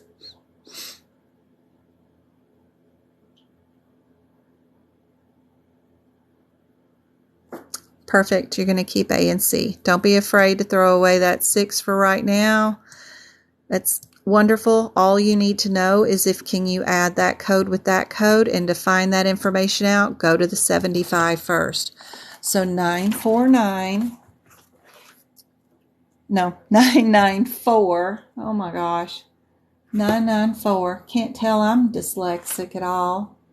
Having a dyslexic nurse by your side was always fun. Okay, 994. I knew what I was saying was wrong, but what calculation or numbers were floating around in my head, those were right, in the right order, but what comes out the face is just something totally jumbled up. All right. So if you're in the 2022 book, you're on page 60. So we'll check out our codes, and it looks like one is subsequent and one is initial. You're dyslexic too, and ADHD, man. I run like rampant. I got a song playing in my head right now, along with our conversation we're having right now. Plus, I'm thinking up multiple things in my head that are going off underneath and in between the song volume going up and down. So yeah, I got a lot of stuff going on. A lot of stuff going on. I ain't the sharpest tool in my head. That song is going off in my head right now on repeat over and over and over again in between all this other stuff I got in my head. So we have an initial and a subsequent. Let's go check our questions, see what's going on. And it looks like they're wanting us to code the 27th and the 28th, 2 days worth of codes. Well, what's the only answer with 2 codes in it? That's C. Super easy on that one. We didn't have to worry about who the kid was and what's going on. But I would like to point out a couple of things because there is a guideline tied to this one. So this kid is 5 years and 11 months old. So he can only, the squirrel, not the kid, the squirrel can only be in these 99475 coding area for the next 30 days. Once he turns 6 years old, he goes here. So if I change this question to say he was a 6-year-old, it would totally change the dynamics of this. And you would end up with a 91, by the way, just in case you didn't know that.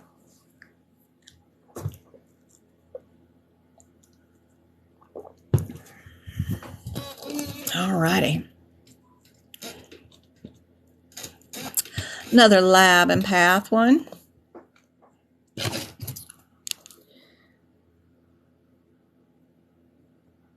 Alright. Yep, it's good to know, good to know, good to know. Alright, so the first thing we got to do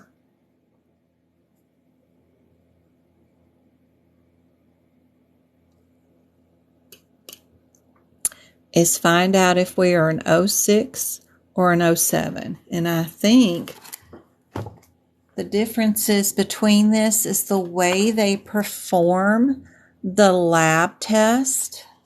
I think a lot of the lab isn't really the test that they're doing. It's how they collect or present the results.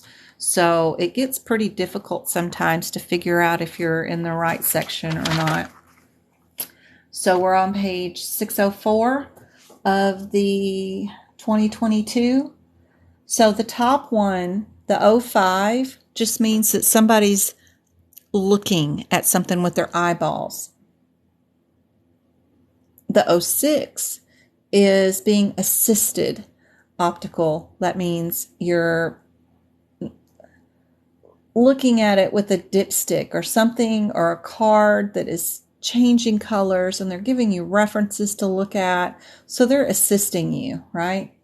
And then 07 means it's an instrument chemistry. They're analyzing. You put the sample in there, and then you're going to get the results by the machine telling the results with no human telling the results. There's still human error that could be involved in all three exams types, meaning if you don't run your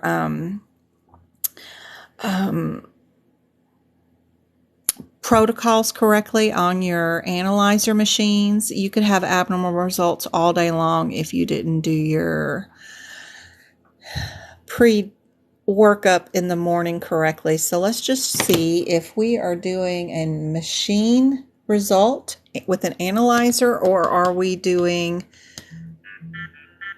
just an assisted one. So if we look from the bottom up, got a urine, it is a definitive, and yep, we do see that analyzer. So we know we can get rid of the O6s, right? And then it's just a difference between these two. Would we ever code like 4 tests? If you were doing anything for AAPC, more so than often not, if that makes any sense, they don't normally pick an answer that has like 4 codes. It's usually just the 2. So if I was just looking at this, I would only pick the 2. But you can see how they're doing 1 test, 2 test, and then 3. So that's in between. And if you're just counting tests, you'd think 1 test, 2 test, or you'd think 1 test, 2 test, 3 test, 4. And it might be confusing you, but that's the wrong way to look at this. This is just the result being analyzed. And then this is all of those 3 or 4 tests all into one. It's all right there in that 320. So if you look at your 320 over yonder, the one with the alcohols, the ethanol, it does all of those. And you'd have to know that it does all those because it's a panel. Yeah.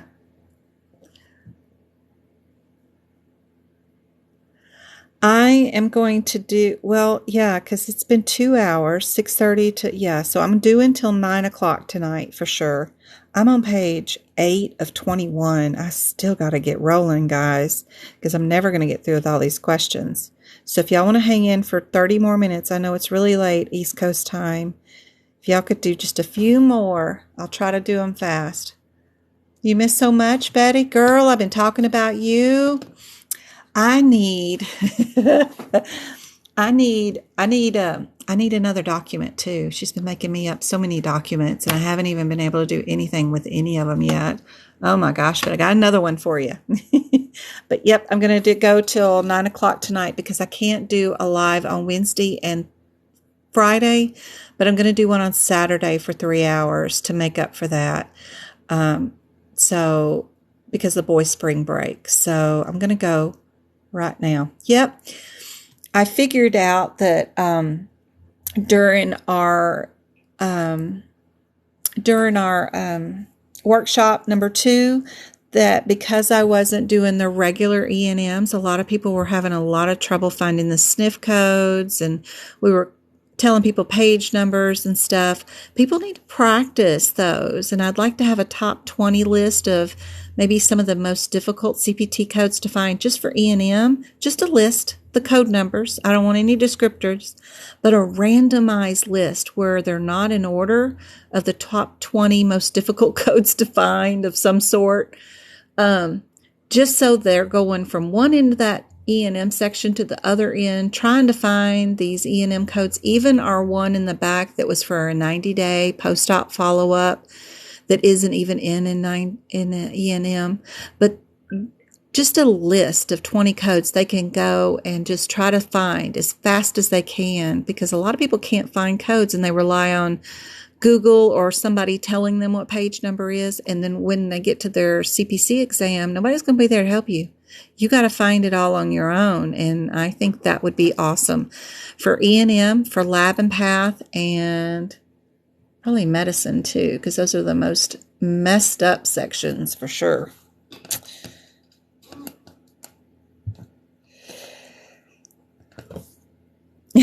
Betty's awesome. I'm going to owe her so much tutoring one-on-one. She's going to be tutoring with me every day for her exam until like 30 days ahead. Every day it'll be Betty Day. We'll have to do tutoring for all the stuff I owe her, for all these stuff she's doing for me. That would be awesome. All right, here's our first case. Yeah, there's so many out of sequences. So our first case is giving us 3 different answers we need to figure out. Okay, it's a really good case I've never shown off, guys. Y'all are going to love it. And it's family practice too. So we've got answer 1, answer 2, and answer 3. And it's not too bad. They want us to do the E&M visit. They want us to do a CPT code for the visit. And they want us to do a diagnosis code for the visit. So process of elimination. I'd probably get rid of at least the nurse visit, right? You know, and it might be a difference between a low or a self, whatever, eval, not too hard. Right here, I'd keep it probably at the 14 and the 13, right? Because those are most similar, and I'd probably get rid of A and D, right? And then down here, I would do... sorry, I can't see through my camera. Okay, the 48 and the 49, super close, right? So I would get rid of A and B. So that's how I would start this. Was already thinking about these 2 levels of visits and what would mean the difference. Then I'd think up looking up these 2 to see the difference, and then I'd look up these 2 to see the difference. But for right now, I'm going to go do my level visit before I look at the CPT codes. So here's my visit. So we got a patient here for a lesion, and he got a removal, and come back in 10 days for the results and probably stitches removed. So what level is that, guys? What level? What you think?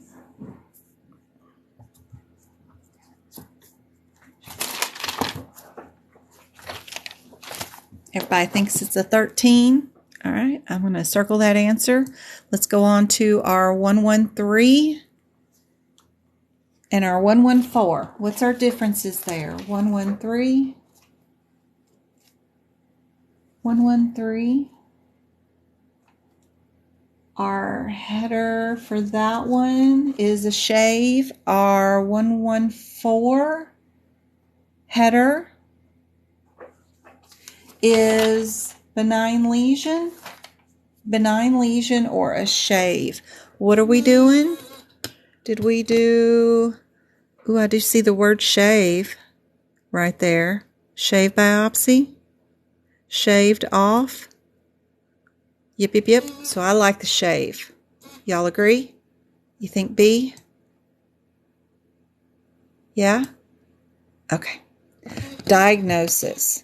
Let's go flip that book around. Let me get to that. Oh, I love my little lazy Susan. Looky, looky, looky. I can just, oops. I got all my stuff in the way. I just flip this book around.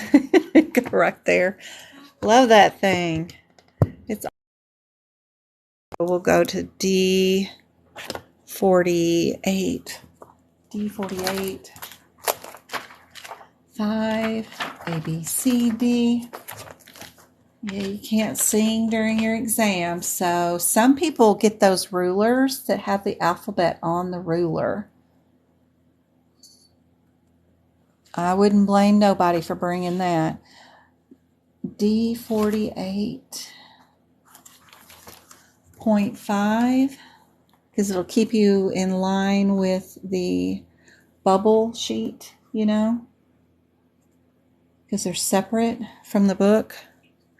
So D48.5 is neoplasm unspecified.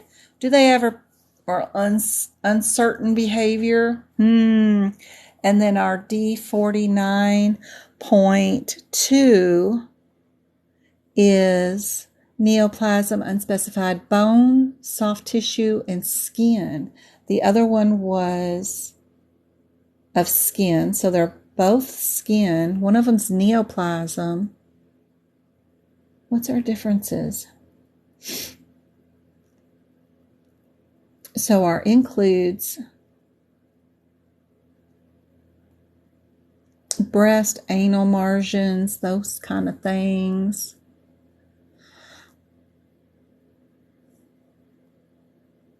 Bone, soft tissue, and skin. Bone, soft tissue, skin. Y'all like that? So y'all like the 94.9 or 49.2? 49.2?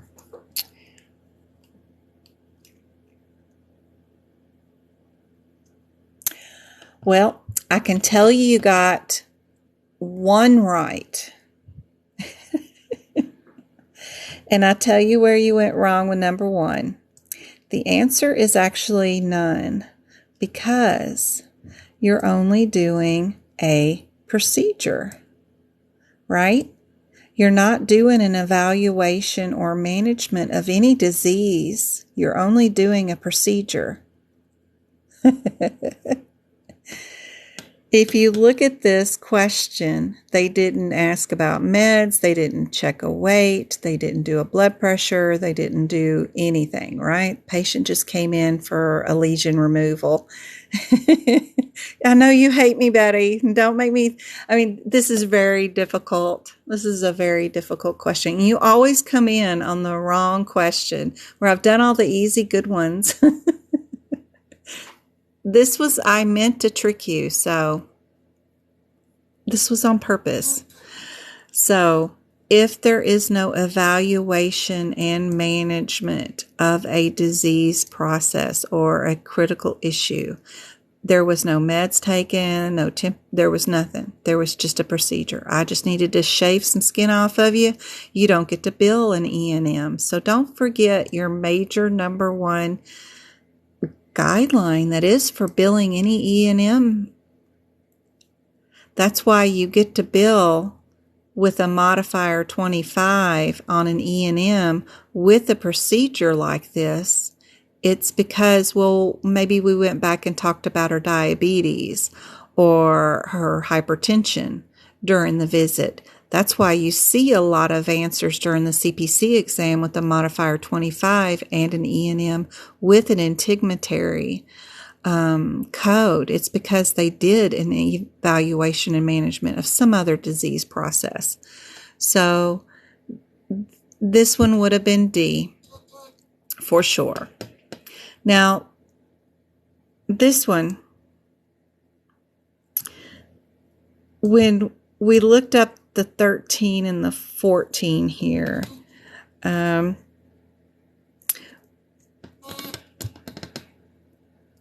y'all, that D49, your header for that, and your D48 was neoplasm. So, of unspecified, do we have a neoplasm? Do we know what it is? Are we clear on being able to tell? Right. Oh, wrong one. We're on the CPT code. That one is correct on that one, the neoplasm. But I meant on the 13 and the 14. When we were over here, the 13 and the 14, the skin tag removal, on the 13, our header was, yes, the shave skin tag removal. We were under skin tag, but this is not a skin tag. We're under a lesion. Skin tags are like those little creepy things that pop up. It's not quite a mole, but it's annoying, around the neck.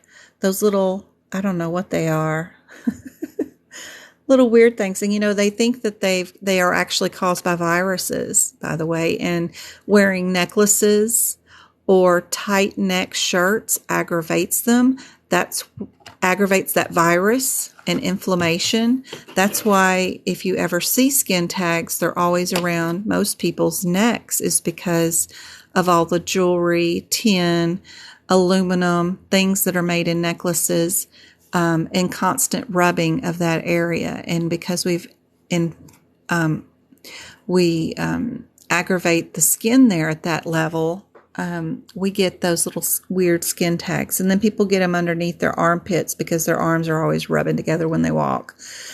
So anyway, the 13 and the 14 are both under headings of not in particular of what we're doing.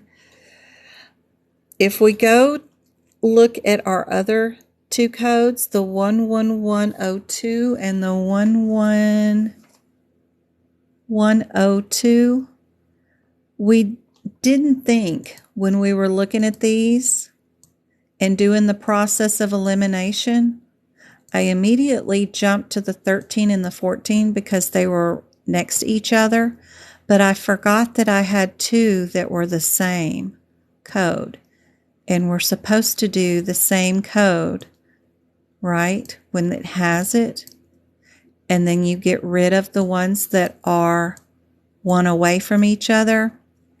I even did that. I jumped right to those because they just, maybe it's the psychological way that they're put and that these two are so separated with the extra code. It just makes you, it's the human nature in you to run to that 13 and 14 because you think they're super close and it's got to be a difference between those two. But you forget that these two are the same exact code. I don't know how I did that too. But if you go to it's actually the 11102, you'll see that your header is a biopsy. And that's what your header is under. And what are we doing today? A biopsy. We're not doing an excision of anything. We're doing a biopsy. He didn't remove anything. All he did was a shave biopsy. And that's not under the same header because we were over here under skin tag removal, or we were under excision of benign lesion. We weren't excisioning anything. All we were doing was biopsying.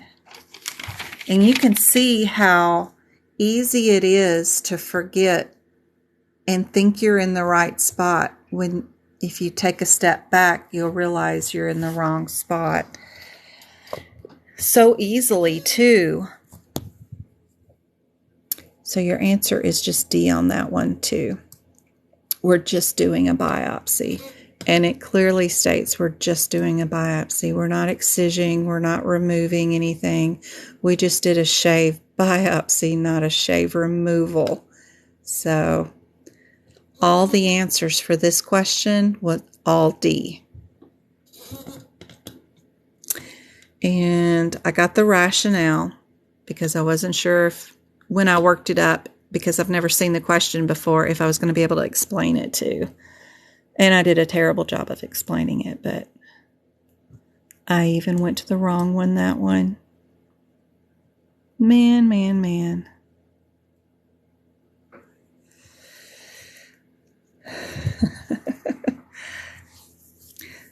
Yeah, and you know AAPC's favorite answer is none of the above or all of the above. We also miss that too.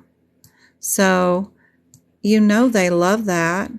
They freaking love it, not just on the word questions, but also on your code ones. Yep.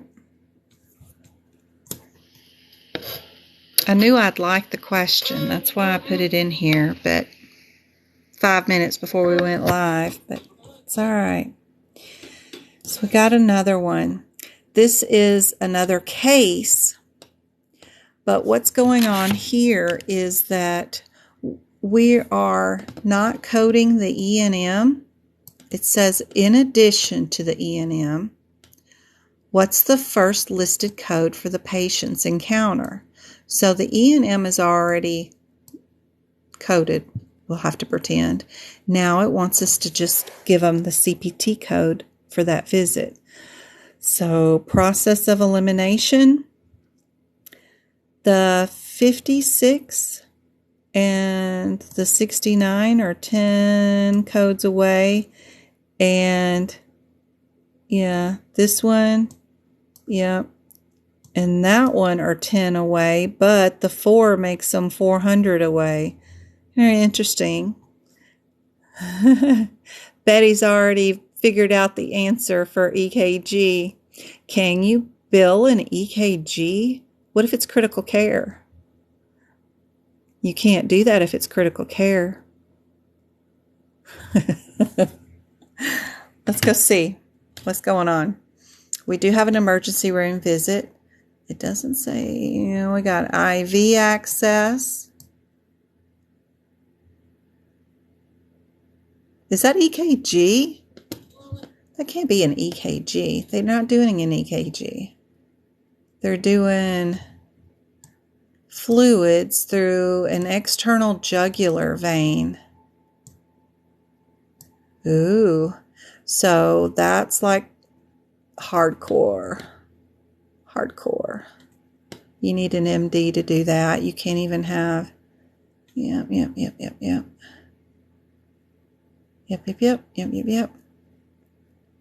So what is our code for our jugular vein access? So we're doing a peripheral IV access.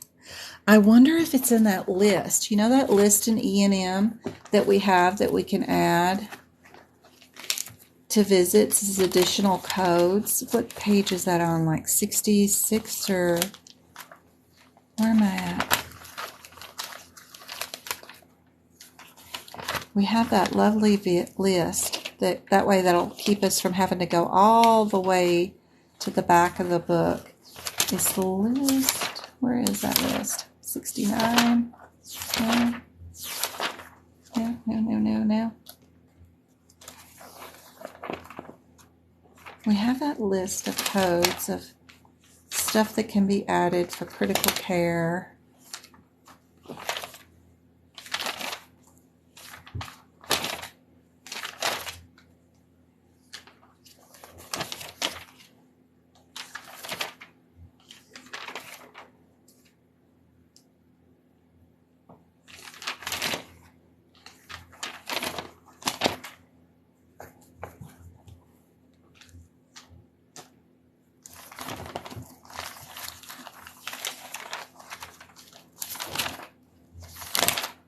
I can find it in my 2021 book, but I can't find it in the 2022. I need to start practicing more in this E&M section. What page is that number on? 65? Oh, my Lord. My list of CPT codes, I'm looking for my list of codes. It's not 65 in this book. That's not the one I'm looking for. I'm looking for the baby critical care add-on codes. Where's that list?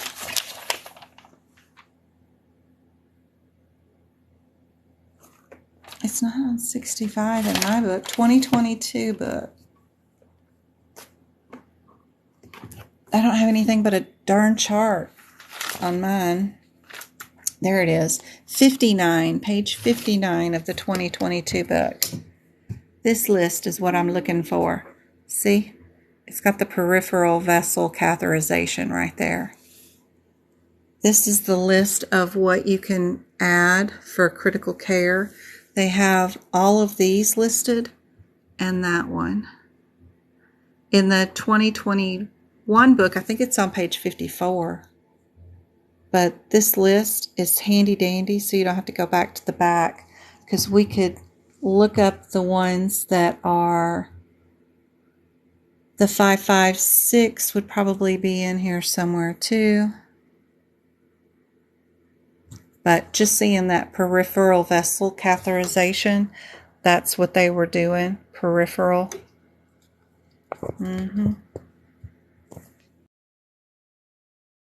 is the answer.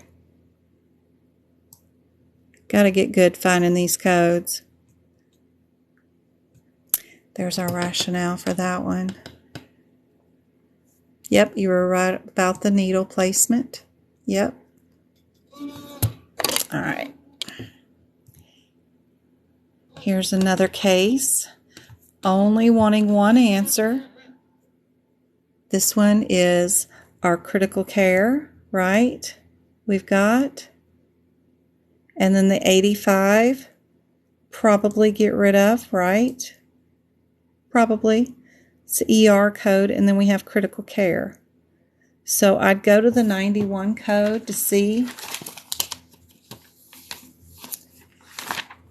my little chart that I love to have.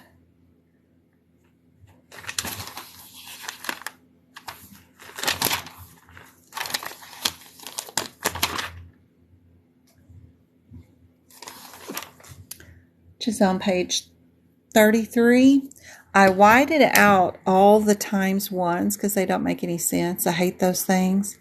But I love the critical care chart. That's all we need is our critical care chart to see what we did. I believe we'll see. So we've got a long note here of tons of stuff. We've got consults and calls to people. I'm hoping the very bottom we will have a time that list of what we've got going on.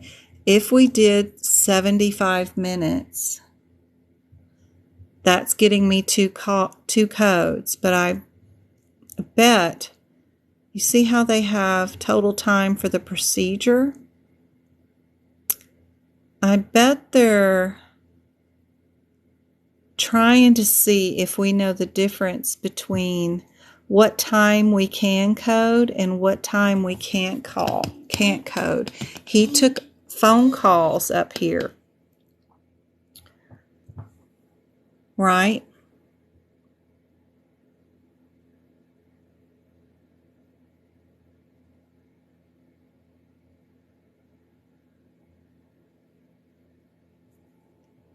I wonder if that takes any time off of what we would code. But time's ticking away. If we do 75 minutes, according to our thing, we need to have both codes, right? The difference is that 5 minutes that was right up here. Total time for the procedure was 5 minutes. Does that equal, if we're going to code that procedure, okay, that took us, and we're going to get paid for that procedure, can we add that time to critical care? Our critical care is at a very tricky level point right here. The difference is 1 minute.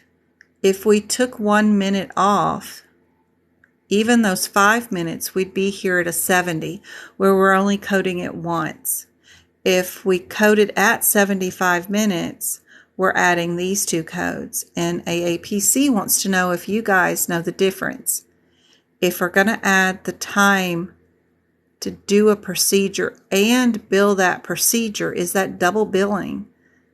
Because you're getting paid for the procedure. Do you add that to your critical care time? That's what's going on in this question. And you would take that 5 minutes off. So if this was 70 minutes, that changes your answer to only having it done once, right? So knowing that information now you can tell that the answer is going to be D, because we're doing that procedure You're back. On an adult. Great meal. There you go. Some leftover stuff. It's mint chocolate chip Oreo. What did James get? He got coffee. Your eyes, your pupils went black. Did you get coffee? Yes, but also he flung friggin' whipped cream all over me. I was an accident. I was doing this, so I picked because I'm impatient to get my drink, so I was like this. It didn't get on the car, anything. It got on his shirt. That's all it got on. My brand new shirt that I got today. Who cares? Could have been worse. It could have been the Goodbye. car. Anyways, yeah. You shouldn't have been drinking it in my car at all. And you should have been gotten coffee. Correct. Go throw the coffee away.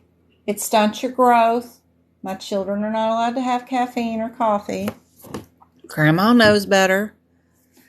My goodness. Give the 12-year-old some coffee and then let me deal with him. I knew better than to let her do that. But I ain't gonna say nothing to her. Okay. I'll just take the little one's green mint thing away from him and throw it away. Oh my gosh. That's your answer for that one. Yep. The age is the adult. Yep. All right. Some rapid fire, easier questions. Okay. No more cases. All right. This will be easier. Well, I don't know about easier, but I've been really trying to trick y'all lately instead of the normal, really questions that y'all are used to. And you probably hate me for this, but y'all will be a whole lot better for your exam because of this, for sure. At this hour too, I know, right? My mom, but she's 70, so I love my mama. She's all right. I'm not gonna fuss. She hasn't felt good enough to take them anywhere in a really long time. Like to take them both anywhere is a full-time awful job because they're both just like crazy. Oh my gosh. And always fighting and arguing, 12 and 13-year-olds. So I ain't gonna fuss. But gosh dang it, slinging stuff in my car. All right. So does any of this look familiar to anybody? I don't know much about an automatic payment request, but I do know what an ABN is, and I do know what HIPAA is. So I know what half of it means for healthcare anyway. Last week I missed the live workshop, and I did sign up for it. When I click the link, it doesn't work. If you used a different email than what's tied to your YouTube, it might not work. Plus, if you click on the video that's attached to the email, it'll come up with this error page. But then if you click on the words that go down below it that say something about the video, you click on that, it goes to it too. I had it start sending me the emails so I could see what you guys are seeing, just to see the difference. So if you see this page right here, click on that. Watch on YouTube. It works right away. All you got to do is click that if you get that page, because I even got that page. Then you click on that and it opens right up. But just message me like on Messenger, or if you're in Discord, message me on a message there, because group chat I can't keep up with. But if I have a message like directly from you, then I can tick them off one at a time. I can go to each person and make sure I get it done, instead of trying to hunt for group chats of people that might not be able to get into it. I can't really help them individually. So it's just a lot when I have messages on Etsy, on Messenger, emails, Gmail, and then I have them on Discord and even on the website. So just message me anywhere, just like personally. That way I can tick you off the list instead of group chat. But I'll get you one way or another. Even if I need to add an email to the thing or something, I'll just remove your old one. I just need to get with you to figure out what the old one was, and then remove it, and then manually add the next one that you want me to add it to, because they might not match what you paid with email versus what YouTube email is.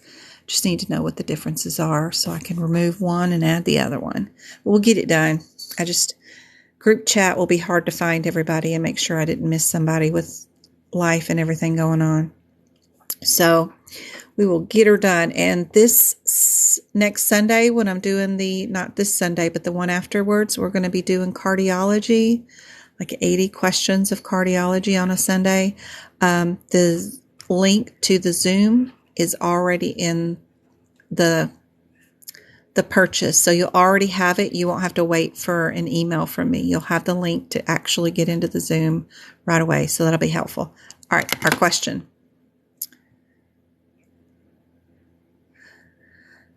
I see something about the squirrel got something denied. Something about a diagnosis and covered services. What would you have the squirrel sign?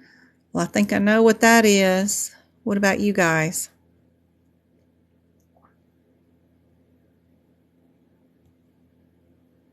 You're welcome, PJ. I'll get with you.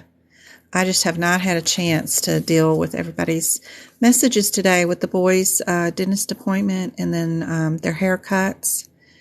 And then I had to prep for this live tonight and get on. I took everybody's emails out of the link that I sent last night and then did them individually. Like I put in 8 emails, saved the YouTube video, and then rendered it, and then I opened it back up, put in 8 more email addresses, saved it, rendered it, and people were getting their emails then. But even my email was tricky because if you clicked on the link in the email, it worked just fine. But if you clicked on the video in the email, you got that error thing. What? I need my blankets. No. I literally had to sleep in my bedroom, by the way. Cold. Yep. Goodbye.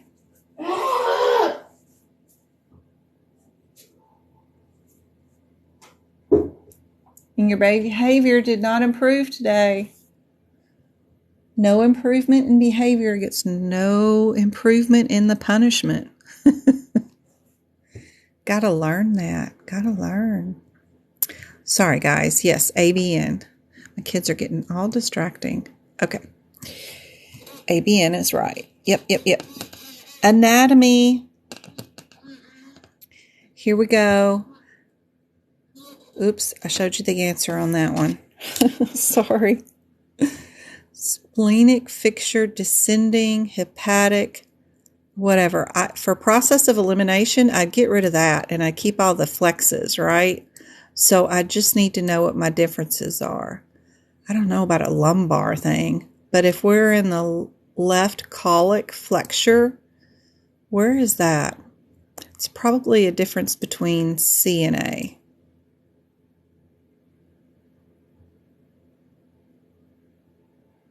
Are we talking the spleen or are we talking about liver with colic?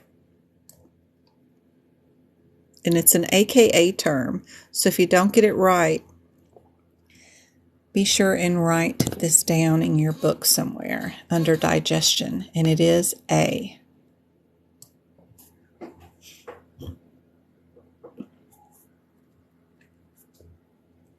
Yep. So we've got A. So if you don't have that colic, and splenic, AKA terms, be sure and write that in your digestive system up in the front where the anatomy goes. All right, this next one threw me for a loop too because I was like, what is this? And what are they trying to tell me about that? You recall that on the diagram? That's good. That's a really good recall. I had no idea. So, right here I'm thinking, what in the world? Is that like Chloe? No. Go get me a toy. Go get me a toy. Full thickness graft, right? Is that full thickness graft? And is that an MMR vaccine? What in the world would a full thickness graft and a vaccine do? And ice? I know where that is. I ain't gonna say, but I'm like, That's in a totally, these is like a bunch of abbreviations thrown together that are all unrelated. And it would be like, why are these all together? Yeah. You only know the ICE? That's mumps, measles, rubella vaccine. So it's like really weird. And if you don't know these abbreviations, like if you didn't know that was full thickness graft, skin graft, you better write it in your book because these are very common and you should know these right away. So let's go see what's going on with our patient. So, we are doing a 3rd degree burn. Yep. So which one would a 3rd degree burn surgeon use? We know we're not going to be doing a MMR vaccine. The ICE is for the eyes, right? Yeah, if you saw, we've got our full thickness skin grafts. They do skin grafts for the burns patients, right? So 3rd degree burns often involve full thickness skin loss. So you'd absolutely use a full thickness skin graft. Would be likely used. The ICCE stands for intracapillary cataract extraction, right? MMR refers to the mumps, measles, rubella vaccine. And then TBSA. What's that one? Total body surface area. So is tied to burns, but it's not what the surgeon repairing the body may use. We can know that 30% of the body was burned, but that doesn't help anybody repair anything, right? That's just a total. It doesn't do anything to help anybody. The thing that would help is a graft, right? So that question is worded very, very tricky.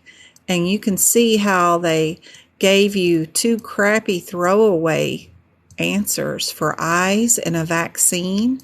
And then they had these 2 there to confuse you. But think about the words and the specificity and the way they're saying them a surgeon may use. You can't do nothing with a number that is not that's unhelpful, I think. But you can help a patient with a skin graft if they have a burn.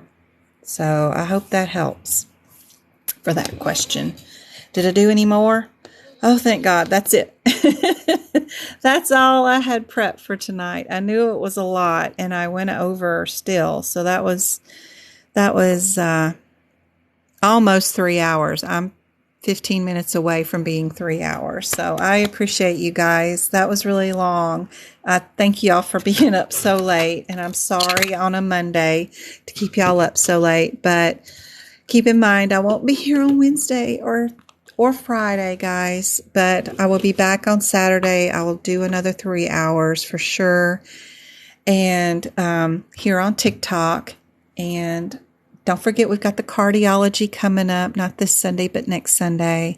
I'm going to have at least 80 questions. We're going to do cardiology from cardiology section, including the medicine section in the back. It's not this coming up Sunday. Yeah, I just can't. I don't think with the little trip over there, I could squeeze in any more time this week because, today is the 7th and I'm leaving to go there on Wednesday. Well, it's a drive day. And then Friday is a drive day. That is the day for, the park, and then I come back on Friday night. Saturday, I got to do a 3-hour live for you guys. I just won't be ready to do anything on Sunday. And gosh, dog, if time doesn't change. And then our next Sunday is when we'll do our cardiology one, but our times are going to be even more difficult because I think I'm going to be 3 hours difference instead of 2 hours difference. So I may have to back up my live some to even keep anybody awake, because I may end up having to change that to 1 o'clock instead of 2 o'clock my time, because I think we're going to get screwed up with our times, because I don't change time zones. We don't fall back. We don't go forward. We stay the same. Whatever y'all are doing on the 13th is going to mess everything up. So I got to think about that too. So yeah. Anyway, if you are new tonight, please click on the link tree in my bio. Please, please, please, please join our Discord. Please join the website. I have so much free information on all the locations to help you self-study. The main goal for you guys is to practice questions, because the more you practice these questions, the more you'll see the rationale of why they're asking those questions. What's the purpose of using those questions? What's the purpose of using those questions or those codes in that book in that particular location? You'll see patterns with the throwaways and stuff. That's how you pass the exam from the exam's point of view. Taking coding courses and all that stuff is not going to help you, because the codes, the clinical part is already done for you. Most of this is just a word search and understanding the guidelines along with it, so that they can help you look for coding irregularities. Some of them that we even missed on these, looking for something that is the exact same code. They can trick you up by even separating the numbers like the way they did. It's just all a mental game is what it is. And they have the psychologist with them that help them build these questions that will help. And they know human nature. They know that we will not see that these two codes are the same, and we will run straight to that 13 and 14. It's a very good question right there, just to get you trapped up. We should have seen to get rid of those two, and all we needed to know was the difference. Would we add 2 codes or not? And we would have had a much better chance of getting this question right. Knowing the guideline that if you're not evaluating or managing anything, you don't code an E&M code just because you're cutting something off of somebody. It's got nothing to do with evaluating a patient or managing any of their health care. It's just cutting something off. So that kind of stuff will save your soul. And the only way you'll know that you need to know it, you could read the guidelines 100 times and take them with you everywhere you go. But that's not going to help you until you practice a question where it's vital that you have to know it. That's super important. These practice questions is your bread and butter. This is where you should be practicing these, and I can help y'all do these. I've got them all. I've got all kinds of questions everywhere from every kind of source I can find, including making up my own most difficult ones that I know y'all are going to get wrong, that I mean to trick y'all on for sure. And that's super helpful. This will help you pass those exams for sure. My total YouTube hours, let's look. I don't think it would have changed today, because you know they update that every 2 hours or every 2 days. I know we're going to have it this week. When I come back from vacation, now that's going to be a learning curve, because then I got to learn how to go live on YouTube. I've never done that before too, so I got to figure out how to do that. And but yeah, that's going to be so cool. What? Hold on. What's wrong with my YouTube? Where we go? Go. Are y'all, anybody that has the 2 workshop, the second workshop, are y'all able to see it yet? I know PJ still having issues, but has anybody else been able? Oh yeah, I'm in the wrong account. Change my account. We're not doing in that one. We're doing to my coding one. So, where's my videos?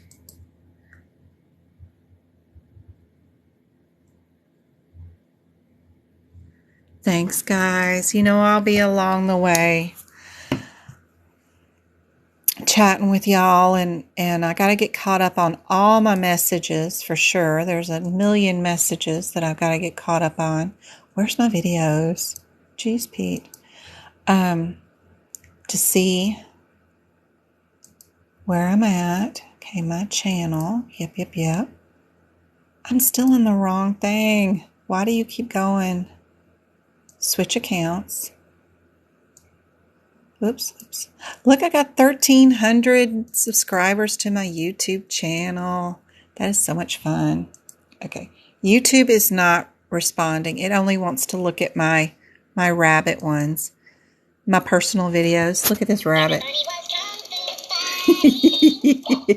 I can't get it to switch. I'm going to have to switch it. It's being mean. Now, I got another one that was even cuter. Look at this dog.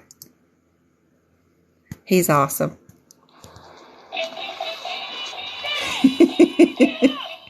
Well, look at him jamming. I have a friend in Indiana who loves these little Dutch Hound dogs, and I had to send this to her. She's a cardiology nurse. He gets going after a while.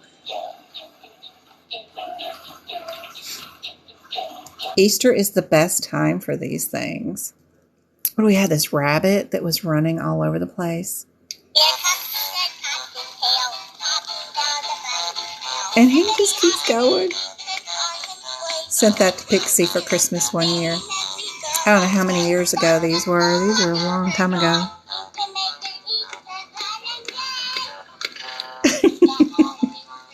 But that's all. I've only got 3 videos on my personal YouTube account, and I can't get this thing to switch. Switch. Would you switch? And see, it tells me I'm in that. But then it keeps going back to my cottontail. I got to reboot my computer because it's just... That's not on my YouTube. That's not there. It's mixing up my personal and my coding one, and it won't stop. So I gotta go look that up somewhere else. Yeah, I gotta reboot the computer. But thank you guys. I got 3,000 likes and shares to boot. Y'all are awesome.